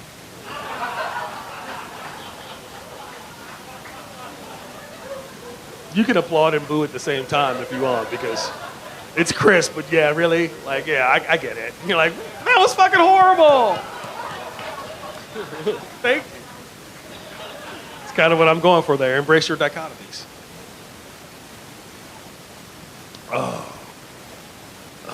Only one thing better than having sex, and that's smoking weed and having sex. Right? Weed and sex go together like weed and sex. You feel me? I like to incorporate it into the foreplay, right? Let her hit the joint while I do some shit, right? Then I hit the joint while she does some shit, right? Do the smoky pokey. All right? Do the smoky pokey and you smack that ass around. That's what it's all about. Stick your fingers in. Take your fingers out. Right? It's all dark. We're all adults. Stick your fingers in. And you make like a come here. It's like a come here motion like that. Gently at first, like that. Feel for the spongy part. There's a spongy part right up here. You feel for that? Yeah. Some of you know. Some of you look a little embarrassed. Don't be embarrassed. This can only help you. All right? If you didn't know, you know now. You will thank me later. You'll be like, oh my God, that stoner is a fucking genius. Watch this. Watch this. This is crazy shit. We're going to need more towels. Only one thing better than smoking weed and having sex. And that's smoking weed and smoking weed again. That's pretty funny. Smoking weed after having smoking weed and having sex. I like you too. Smoking weed and having sex in a hotel room. Hotel sex, do y'all know what I'm talking about? Come on, hotel sex. The hotel, that shit is my shit. Hotel sex, it gets a little freakier, right? A little more creativity, a little louder, a little more physicality, right? It's not your furniture. You don't give a fuck. You try to break the headboard and shit, like clack, clack, clack, clack, clack, clack, clack, clack, clack, clack, clack. Right? It's not a secret. The hotel knows you're coming to fuck. Right? The new hotels bolt the headboard to the wall now. That shit is locked in. Right? The fancy hotel has the padded headboard. That's nice. I love that. This one has the padded headboard. You can leave the helmet in the car. Come on, hurry up. Right? You're not the only one. People get freaky. You ever hear people in the room next to you doing it? Right? And then you got to start doing it in self-defense. Like, come on, baby, get up. They can't outfuck us. They can't outfuck us. Put your back into it.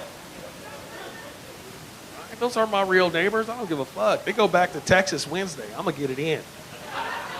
I'm loud. She's loud. People wonder if they should call security. I do not care.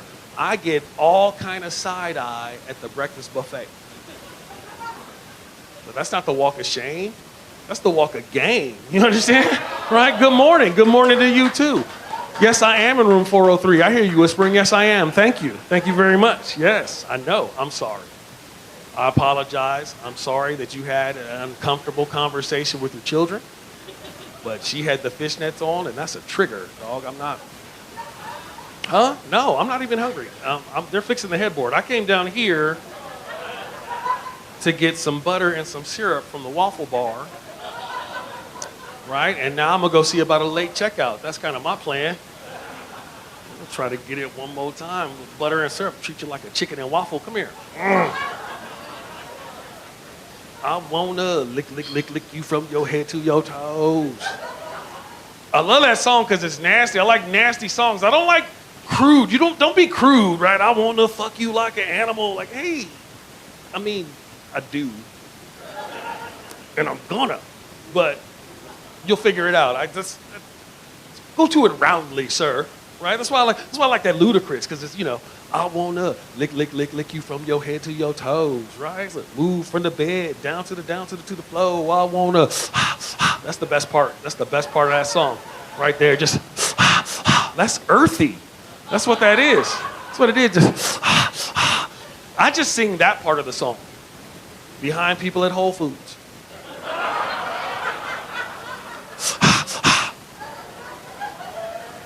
Did you want to go ahead of me? Too late.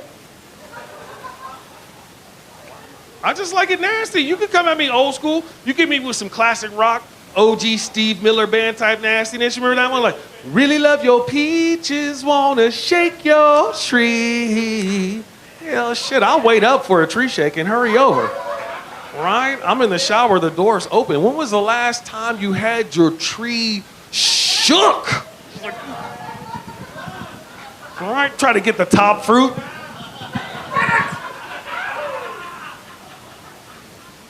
I'm in. Some folks want to act like a song's not nasty when I know good and well the song is nasty. Right? Jermaine Stewart had one hit his whole life, right? We don't have to take our clothes off to have a good time. Oh no, and everybody's like, oh my God, that's so sweet. That's nasty. Because we really don't have to take our clothes off. We don't. I'll push the panties right to the side and just right up against the wall. Hold still, hold still. Right back to the barbecue.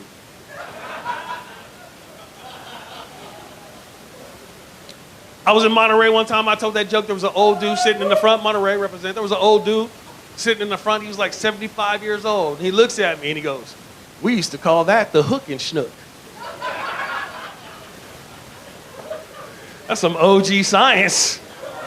The hook and schnook. What? Hey, old timer, how was your date? Oh, I took her to a picture show. You know, I bought her an ice cream sundae. I walk her home. I give her a little hook and schnook. All right, see you at church.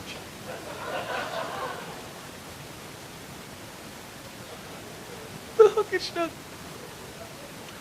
Oh, shit. What was I talking about? Weed? I do love weed. I love marijuana. That shit, I have reasons. Here's another reason.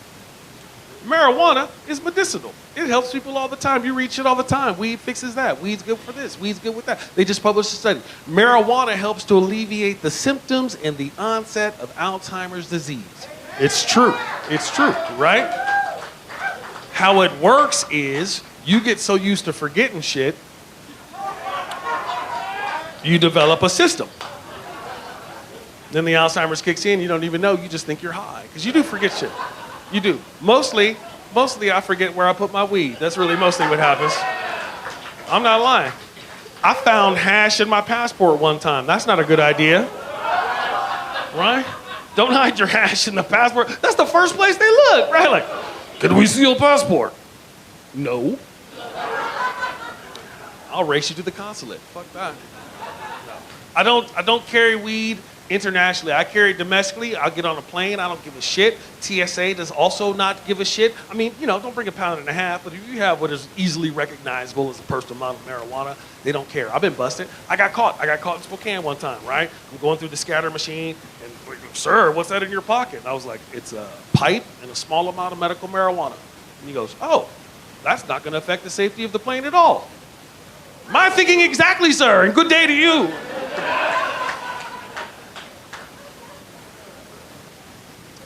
Only one time did I think about smuggling some marijuana internationally because I had been in Amsterdam for 7 days straight. Right. So I was high. You understand? Higher than grandma's drawers. You feel me? Right? Higher than giraffe titties. You catch my drift? Right. Higher than a chola's eyebrows. I was high as fuck for 7 days straight, and I wanted to bring some of that delicious Dutch hash home, so I came up with a simple yet effective plan. I was just gonna take a big chunk of that Nepalese temple ball and stick it right in my butt because I'm old school. You understand? I'm a traditionalist in some matters. You don't always have to be newfangled. Sometimes the old ways are still the best ways. You stick it in your butt and you get on the plane. That's the Amsterdam hamstergram. That's what I'm talking about. When it's time to bring it back. Now, a friend of mine, she brought some weed back from Amsterdam. However, she did not smuggle it home in her butt. You understand? The marsupial method. Nature's pouch. Right? A guy in Atlanta said, the front pocket. That's a good one, right? And that's how she brought it back. And of course we smoked it. And it was fucking delicious. Oh my God. Oh man, it had kind of a tang to it. You know what I'm talking about? Right? Just like earthy, but with a hint of copper and seawater. Do you know what I mean? Just like, what, you don't have tasting notes? Tasting notes on the coochie? Oh my God, it's so fancy. Everything's got tasting notes, everything. Wine used to be the only thing with the tasting notes, right? You get your glass of wine, you get your fancy pants on, you're like, oh, this perky Merlot has notes of oak and leather and feces, maybe just a hint of feces. It's grassy. Right? Everything, shit, me and my friends, we do that with weed. Fucking last harvest season, everybody came over with all kind of weed. We sit around and get all connoisseur and shit.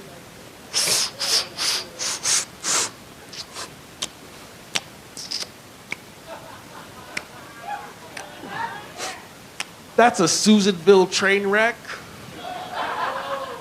from the west side of the mountain, picked by a one-legged man right before a thunderstorm. I'm sure of it. I'm sure of it. Right?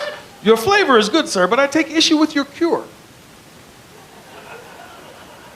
6 growers in here. I take tips. I love weed too.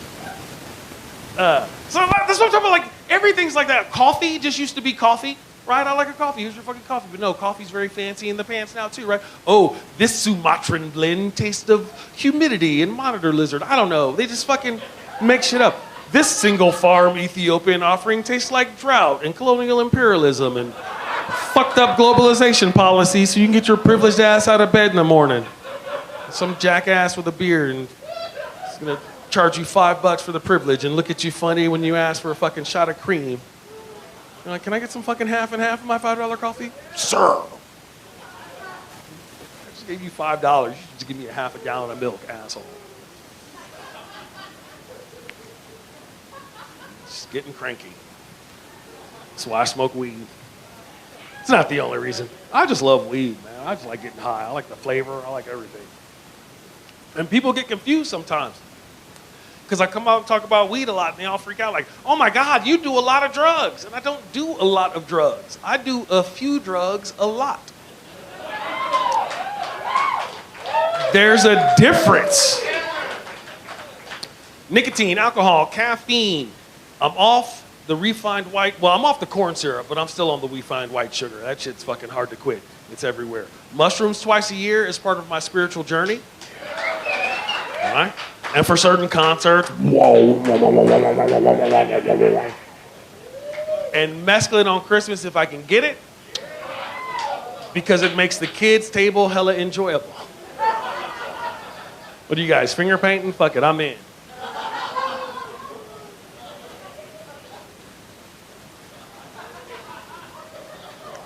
Right?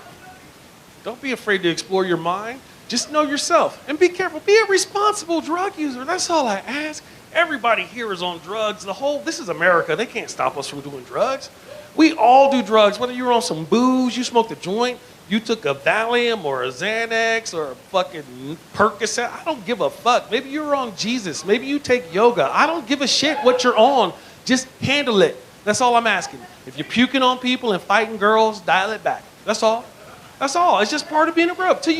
I give you till you're like 25, because there's going to be some trial and hella fun error sometimes, right? But by the time you're 25, you should know which drugs, right, in what amount, and what order.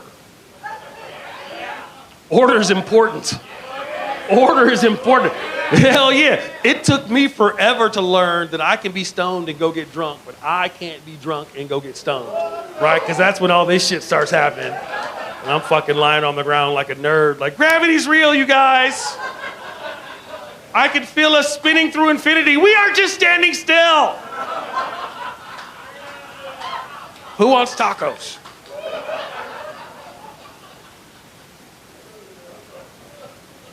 Forever. Right? But shit, if you do drugs, be responsible.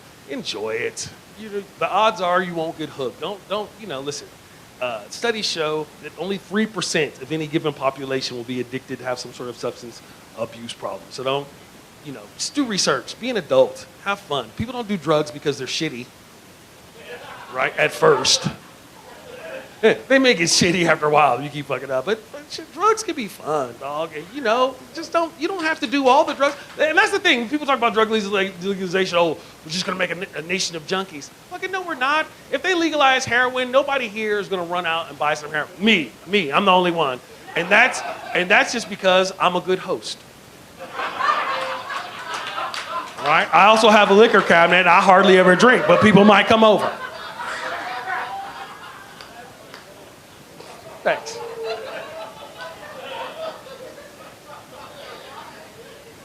Water tips, fat rail, whatever. I don't know. We're going to chase the dragon a little bit. Fuck it. It's Friday. It's Friday. Chase the dragon. Chase the dragon Friday.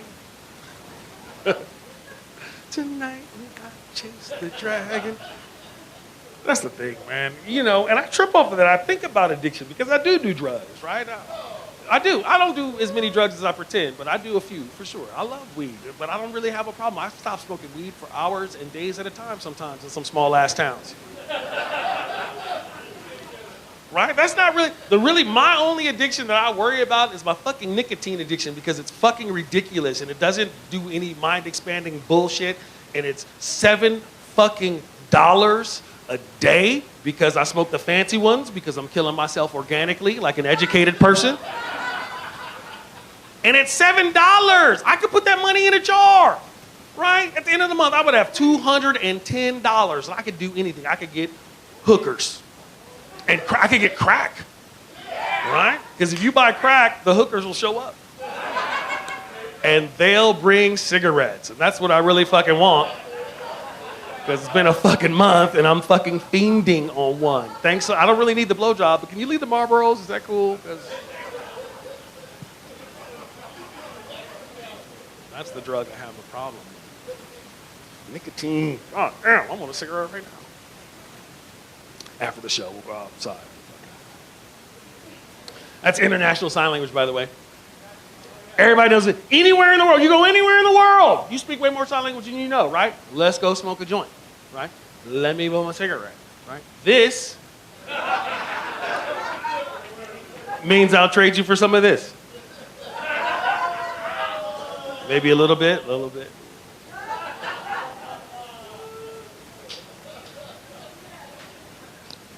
I'm sorry you don't know, brother. Maybe one day you'll find out. When the student is ready, the teacher appears.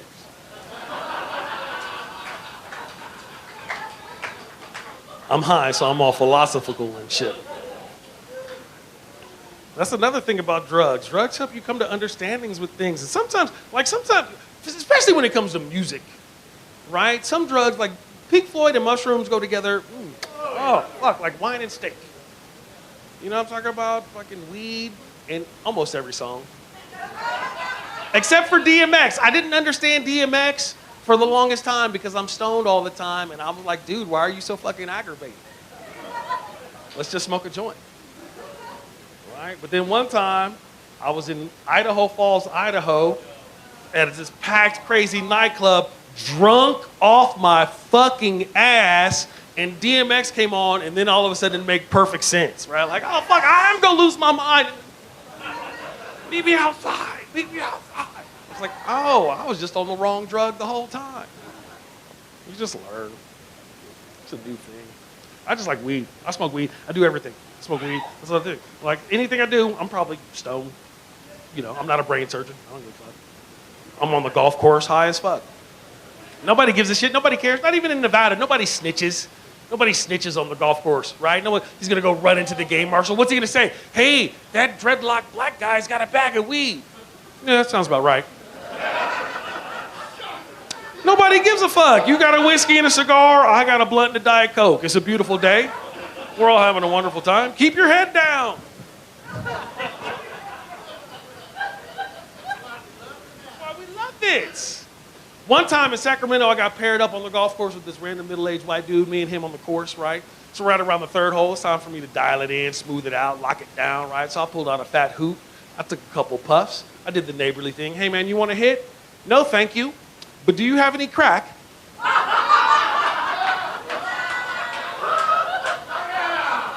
The fuck? What? No. And might I add, sir, I find your presumptuousness somewhat off-putting. Because that's how I talk when I'm mad. Secondly, who the fuck smokes crack on the golf course? What the fuck? That doesn't, it doesn't help your swing. You can't show up at the golf course all cracked out like I'm you know.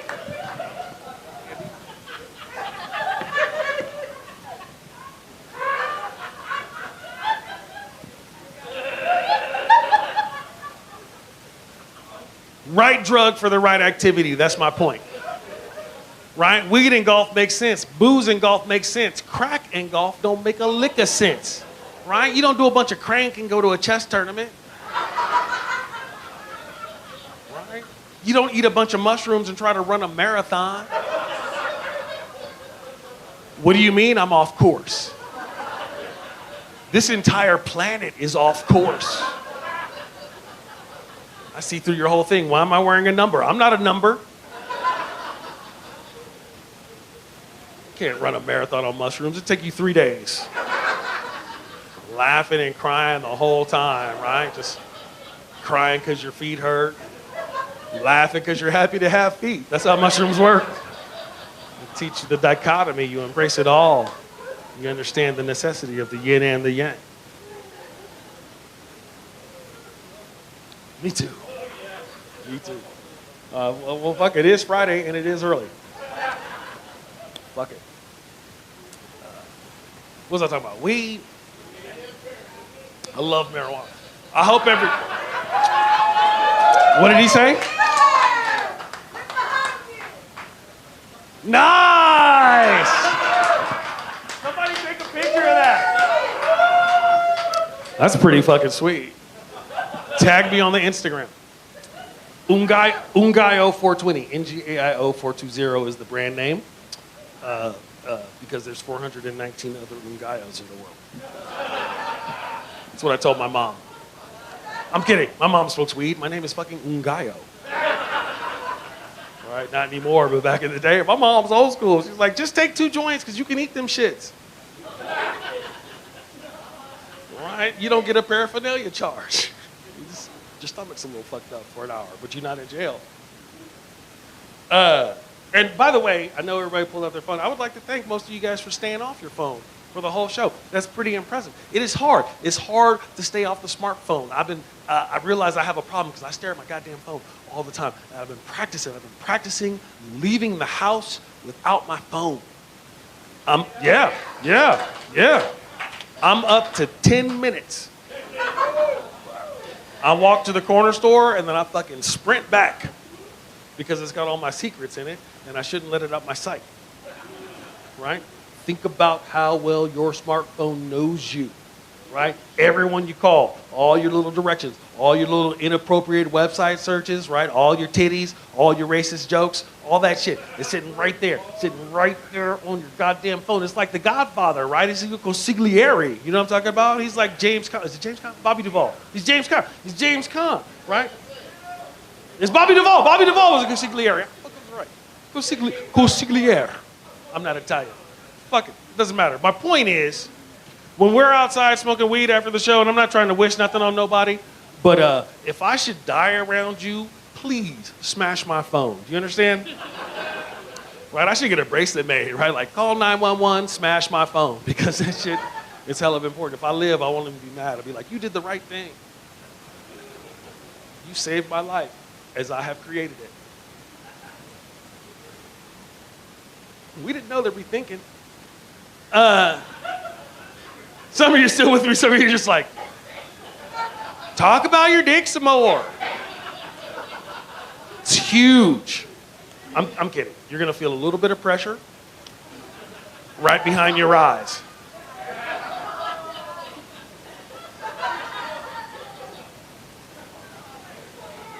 Damn. You guys are all right, Reno.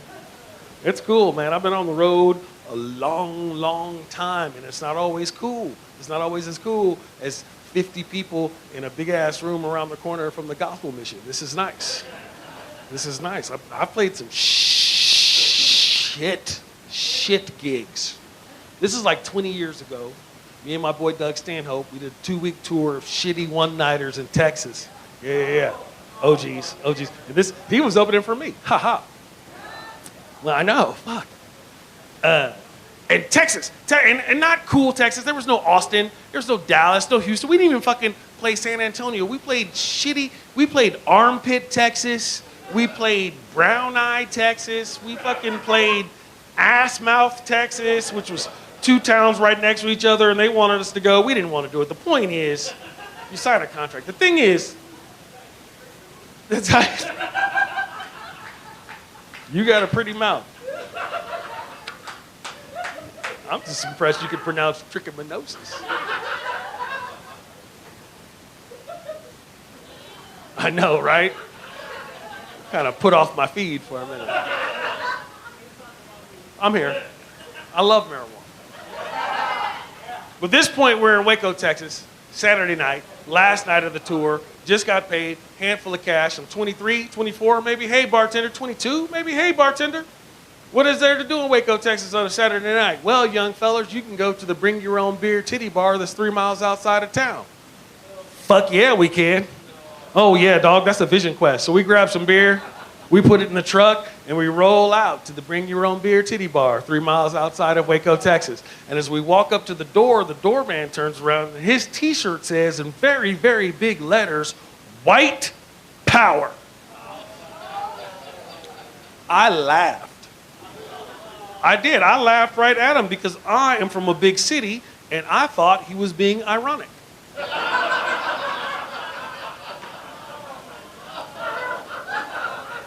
right?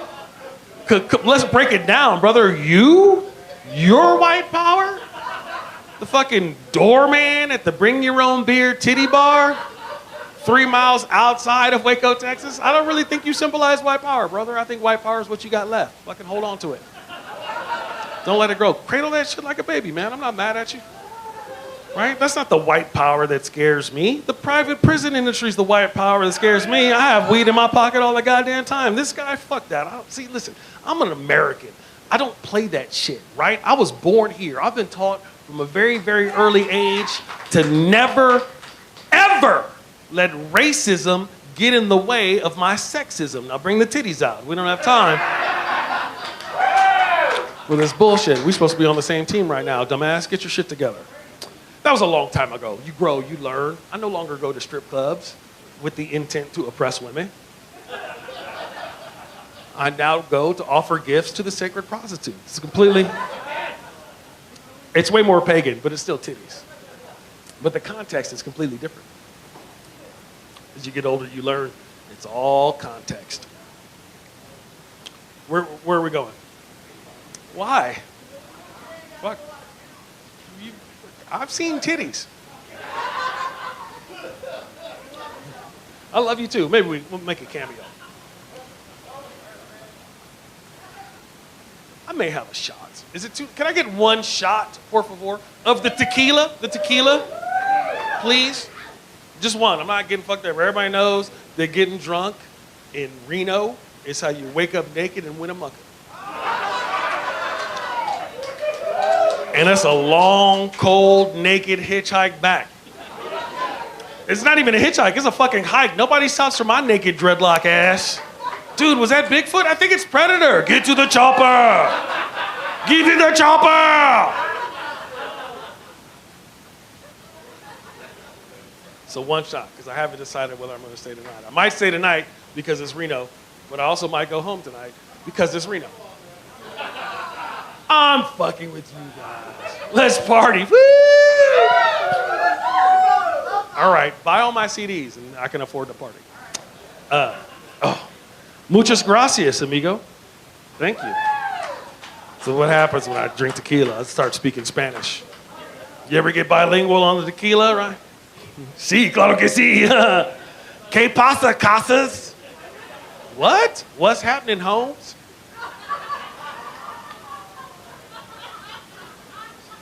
Como frijoles? What? How you been? I haven't seen you. Right? I learned that shit in high school. I lived in LA too. If you live in LA and you can't speak Spanish, you will never eat. Right? They will forever put onions on your shit. So you learn to say, por favor, sin cebolla. I learned most of my Spanish in high school. I went to Mission High in San Francisco, not all the white kids, blacks and Latinos, getting along fabulously. We do musicals, right? But it would be bilingual. You know what I'm talking about, right? The sun will come out mañana. Bet your bottom peso that mañana there'll be sol. Mañana, mañana, me encanta mañana. Porque lo siempre un día away. Thank you, thank you. It's a hard knock vida por nosotros. It's a hard knock vida por nosotros. Jota to the Izzo. All right.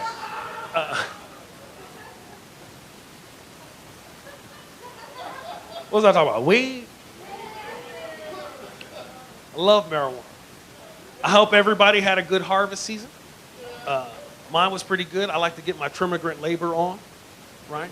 Trimmigrant labor, they pay you money in Humboldt County, Mendocino County. They pay you $200 a pound to trim weed. And if you're any good, you're 2.5, 3 pounds.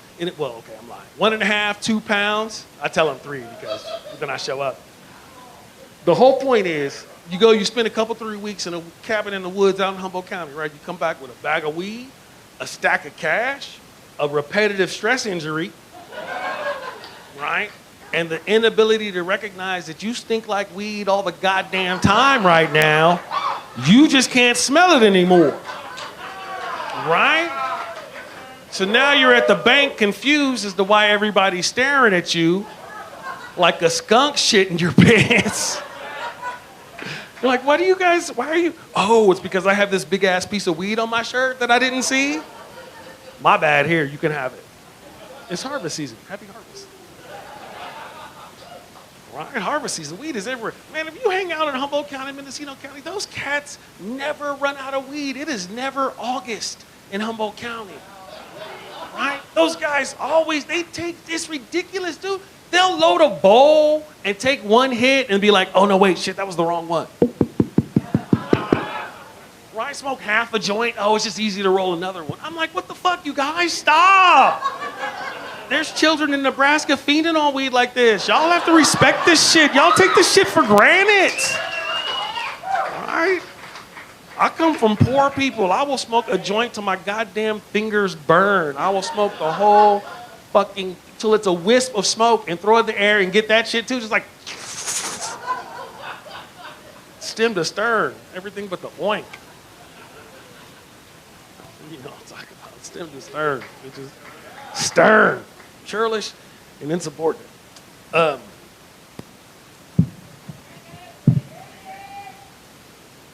First of all,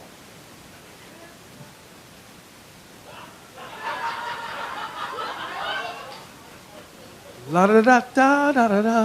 All right, stop. I can't. I dance like I'm half white. Don't need the lime because I don't have scurvy. I would also like to thank them for not putting any salt on my drink because hypertension kills black people. It's not the alcohol. The goddamn salt that'll get you every time. I'm trying to be health conscious. All right, everybody, listen up. Pay close goddamn attention because I, Ngaio Bealum, the Chocolate Mountain of Joy, am about to utilize metaphor as a literary device. Right? Yes, there's going to be some similes in the middle, but mostly it will be metaphor. Right? That's a direct comparison. Iron bars of life. That's like Blake or Milton or Biggie or Pac. I get confused. It's hard to follow all the poets. I believe it was the existential poet Be Real who once said, how can you know where I'm at if you haven't been where I've been? Understand where I'm coming from? I had to think about that shit for a week. And then I was all, you could just kill a man. Right? Because before it was just something I just couldn't understand. How he could just kill a man. From the first album, which everyone should have. Press it on the button, panicking for nothing. Oh, not quite golden age.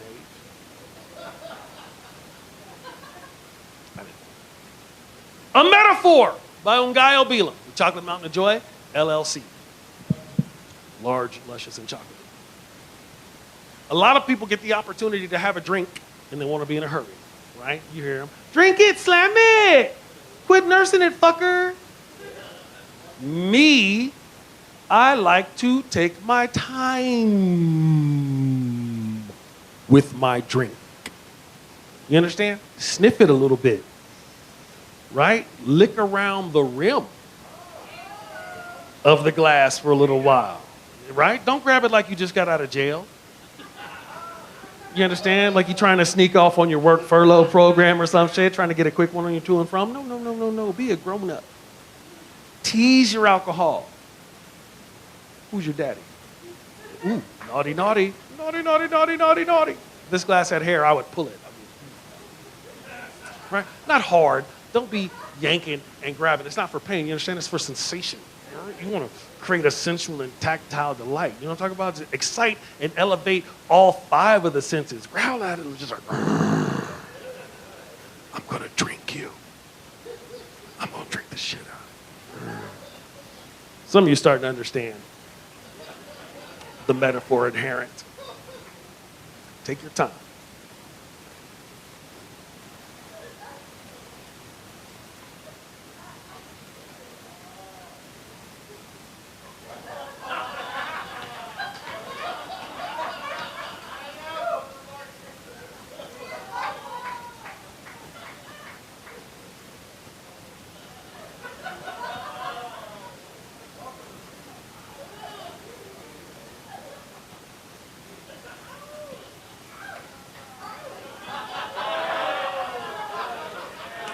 All the people giggling right now, y'all the nastiest motherfuckers in the room.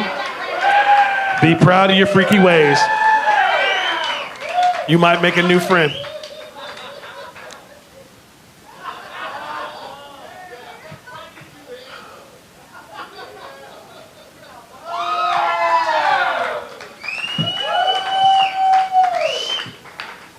Hold me. Don't touch me, don't touch me, don't touch me.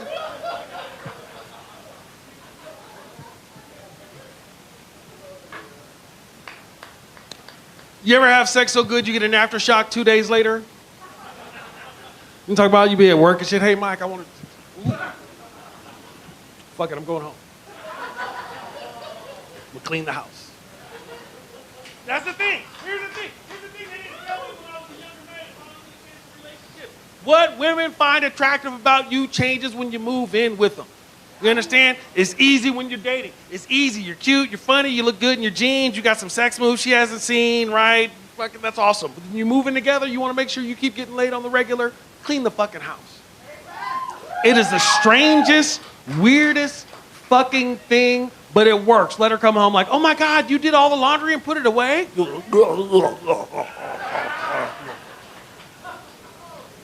Somebody should have told me. I'm just dropping science on the youngsters.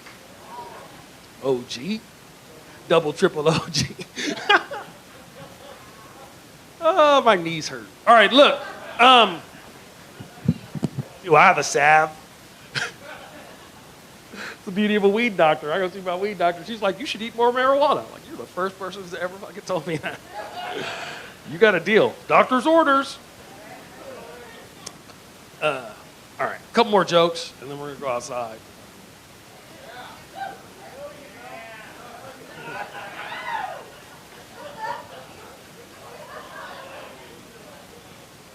Wow. Did you just holler a huge black penis, sir? No, I heard you. It's not for you. But continue to think about it all you like. I have no problem with that. Listen, I grew up in San Francisco, so I'm crazy open-minded about shit, and which is a great place to grow up. But you go to some other places and people say shit and nobody says some shit about it, and I try to stay calm because I don't know anybody, but every once in a while somebody will say some shit about gay marriage. I'll just be like, who gives a fuck? I don't give a fuck. You can fuck anybody you want to. I don't give a shit. I don't care. It doesn't fucking, as far as I'm concerned, you could fuck a fucking tree stump. I don't give a shit. Y'all got a deal? You got it worked out? There's mutual respect and communication? Check for bees. That's my advice. That's what I got. That's what I got. If you're fucking a tree stump, check for bees. That's all, right? Because you want one that used to have bees in it because of the wax, right? That's where we get the phrase, hey, you mind your own beeswax. See? You guys didn't even know that. It's an obscure fact. Well, actually, Normie. But here's the thing, this open-minded, it leads you on adventures, man, which is awesome. I was in San Francisco a couple, 3 years ago, and it just happened to be Gay Pride weekend. It was 2:45 in the morning, and my phone rang. It was my boy Clyde, so I knew shit was up. He's like, man, I'm at this crazy fucking Gay Pride after party at this warehouse in the Mission. You gotta come over right away. I was like, got it. So I grabbed my canary yellow 3-piece, I threw that shit on, and I rolled it, because it's a Friday night party, right? Don't fuck around. And I rolled out. It was a Saturday night. I rolled out to this party, and it was cracking. Costumes, rice wine, soju, energy drinks, fucking DJs everywhere. There's some crazy, freaky, all-dude gay sex room upstairs. Like, I walked upstairs like, hey, what's going on up here? Oh, I'm good. And I'm downstairs, right? I give a fuck. Fuck all you want, right? But I'm downstairs in the weed smoking section because it's San Francisco, and that's my thing, right? So we got blunts, we smoking pipes, and then further in the back is apparently some sort of smoking and fucking section, but I didn't see that part. I'm just in the smoking section smoking weed and shit. And this dude comes up to me, he's like, hey man, can I borrow your pipe? I was like, hell yeah, dog, it's a party. Fuck it, take the pipe. I got a joint anyway. I'm smoking my joint shit. He's off for 10 minutes, and I look over there, and I seen him, and okay, what is the protocol, right? Like, is there a polite way to say to someone, hey, can you not smoke my pipe and suck a dick at the same time? Like, I mean, it's not my party, right? I was invited. I'm not trying to be the asshole. But like, who do you ask? Do you call Dan Savage about that? Like, how do you ask? Like, what do you, like, okay, hey, when you have my pipe back, can you just run the lighter on it? Right? Cauterize that shit. I'm not trying to be a dickhead. We just met, dog. I don't even, that's just the whole story. I don't even know what the fuck. Like, it was just different. That's all. It's not like I haven't had someone suck my dick and smoke my pipe, but context.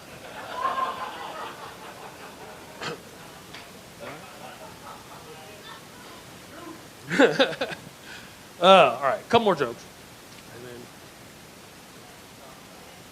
what? Weed? I love marijuana. I do. I love weed. I have some jokes about it as soon as I remember them. It'll happen. I'm not in a hurry, ever. Okay, sometimes at the end, but that's it. Yeah, because I smoke weed. I don't even drive fast. I don't. Speed limit 65, I go like 68, right? 72. Careful. There's a couple reasons. One, I have no idea if my license is suspended in this state or not.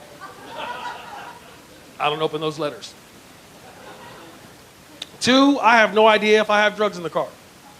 I probably do. Generally, if I think I'm out of weed, I go clean my car.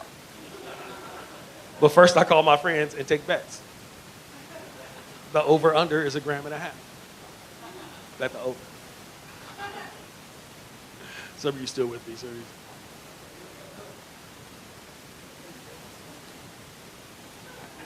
I fucked up that joke. It's supposed to go like this and then like that. Either that or the weed's wearing off. Oh, yeah, by the way, after the show, I will be selling my comedy DVD. It's called the 420 Friendly Comedy Special. Boom. It's got me, Dan Gabriel, Jasper Red, and Keith Lowell Jensen on it. It's a very, very funny CD. It's jokes on here that I haven't told, and 3 other comics you haven't fucking seen. So it's completely worth it, and it's only at least $10. Right? That's a good deal. So it's $10, but hey, maybe you got lucky at the tables. Throw $15 at me, right? Right? Maybe you had a good harvest season. I'll take $20. You feel me? Maybe your meth lab is doing great. Throw 50 at me. Right? Throw 50. Get some karma back. Support the goddamn arts. I got kids. No, Topper, I'm trying to get some steak with my beans and rice. Love's gonna get you. All right. You know. Okay. You guys keep talking, it throws me off. And that's why I like weed, because if you were high, you'd be quiet. Now look. Yeah. There's the stoner finally says something. Yeah. They're right. Fucking love weed. I love you too. All right, 2 more jokes. As soon as I remember them. What jokes? What jokes to tell? What jokes? Do I have any other jokes? Do I have some new jokes? I did that one. I did that one. Oh, fuck.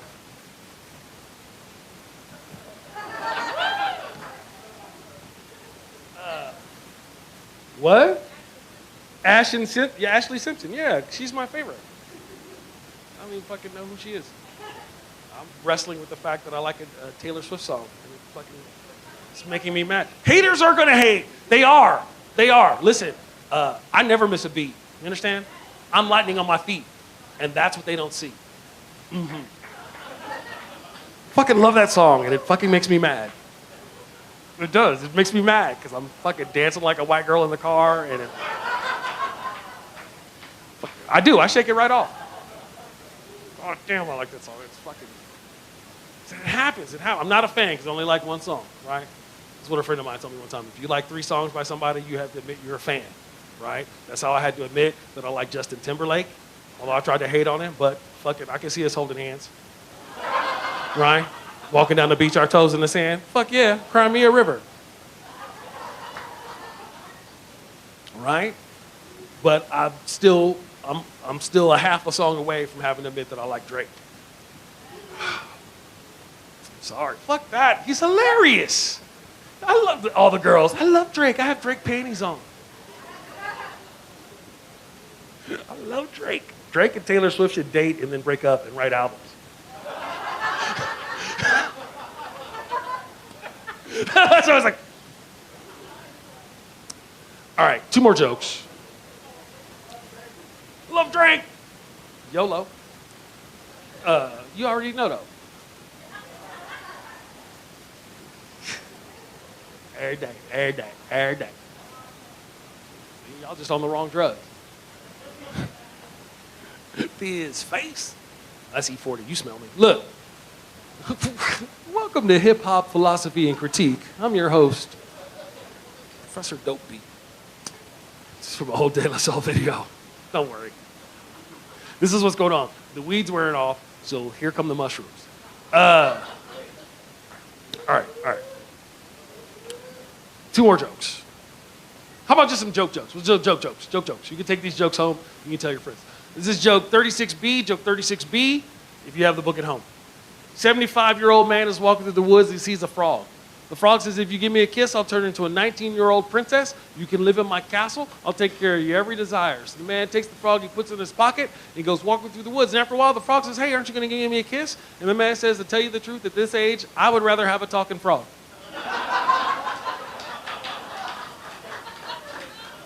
Right? You don't have to take your talking frog to see Taylor Swift. And that's what they don't see. No, one song.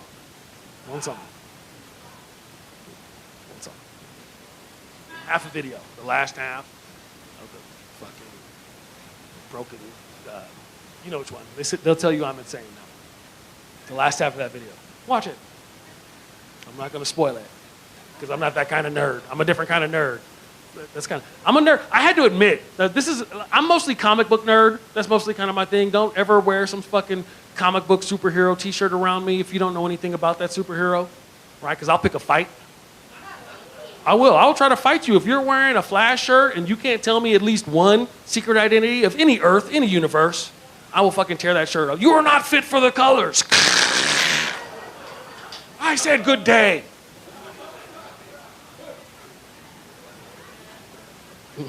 Right? I just had to accept it. I had a nerd epiphany, right? Which is different from a nerdgasm. You know what I'm talking about, a nerdgasm? You go to the movies, and they show the Age of Ultron trailer, and you hear some dude go, oh! Oh, woo, fuck! Hold it together, nerd boy. This is what happened. I was doing the New York Times crossword puzzle in ink, fuck off, and the clue was like a fox, e.g., example given. But the answer in the crossword puzzle was metaphor. Like a fox is not a metaphor, really. It's a simile. Clearly, right? Because it uses like or as. Right. So I sat down to write a letter. Dear sirs, I must take exception to your crossword puzzle of June 25th. And then I realized I should just try to be more comfortable around girls. Because really, I'm fucking writing a letter to the crossword puzzle people. I'm not 85 fucking years old. Right? But that's what nerds do. Nerds like to catch other nerds on technical shit. That's kind of our thing, right? That's why Star Trek has a Heisenberg compensator. Okay, yeah, they do. Let me explain. It's the next generation. The atomic physicist Heisenberg postulates that while you may know exactly how many atoms are in any given object, like a microphone or a microphone stand or a delicious chocolate comedian, you cannot pinpoint their exact location because they're really fucking small and move really fucking fast. And by the time you figure out where it is already somewhere else. It's part of the uncertainty principle. And if you accept that, then teleporters can't work. Boom. Boom. Some nerd figured that shit out right away and fired off a hot little email, right? Dear sirs, I must take exception to your use of the teleporter as a primary transportation device. Perhaps you are unfamiliar with Heisenberg's uncertainty principle, which states, et cetera, you're familiar. Clearly forgetting that Star Trek is fucking full of nerds, right? Right? It's for nerds by nerds. It's sideways FUBU. It's Finbin. And so they wrote him back right away, right? Like, dear sir, perhaps you missed the second episode of the third season of The Next Generation where we introduced a Heisenberg compensator. This allows us to compensate for any uncertainties we may encounter. Good luck meeting girls. Everyone here at Star Trek. And here's the thing about nerds. They get a bad rap, but here's the thing, people. Once you get past all the social awkwardness and weird borderline Aspergeriness, a nerd will fuck the shit out of you. See? Some people know. Some people already know. We're like, yep, I had a nerd one time. It's like a rock my world. There's reasons for that. One, they read up on it. They study. My research tells me that this move is 85% effective in this particular situation. Two, always down to wear a costume. Right? You be Wonder Woman, I'll be Django. Django. I can't keep the D silent. Loud, loud D. Loud, loud, tenacious D. Fuck her gently. I'll fight you. Talk. Then you just slip out. She's like, I'm at the wrong meeting.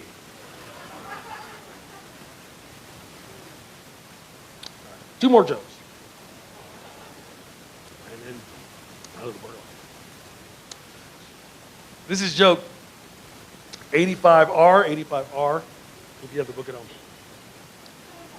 Koala Bear walks into a whorehouse, says, I'd like a girl. Madam says, right away, going upstairs. So he goes upstairs, he does his thing. He's about to leave. The girl says, aren't you forgetting something? He says, no. She says, you didn't pay. He says, I don't pay. I'm a koala bear. She says, that's bullshit. He says, well, you better look it up. So she gets out the encyclopedia. She looks it up. Koala bear, a marsupial native to Australia. Eats bushes, shoots, and leaves.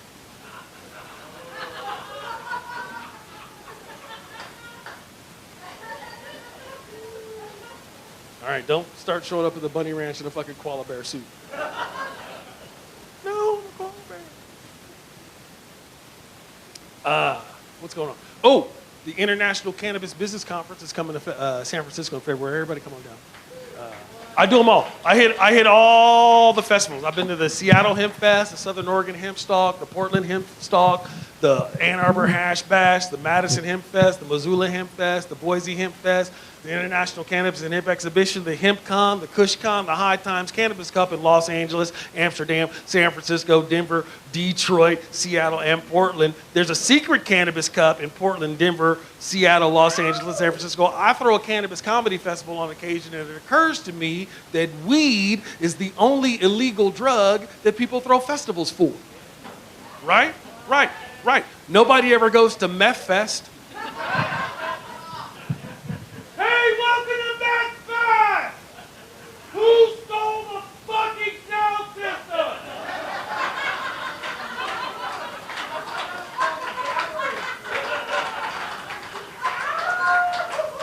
Thanks a lot, everybody. My name's Ngaio Bealum. Have a wonderful night. Thank you, Mike McMillan.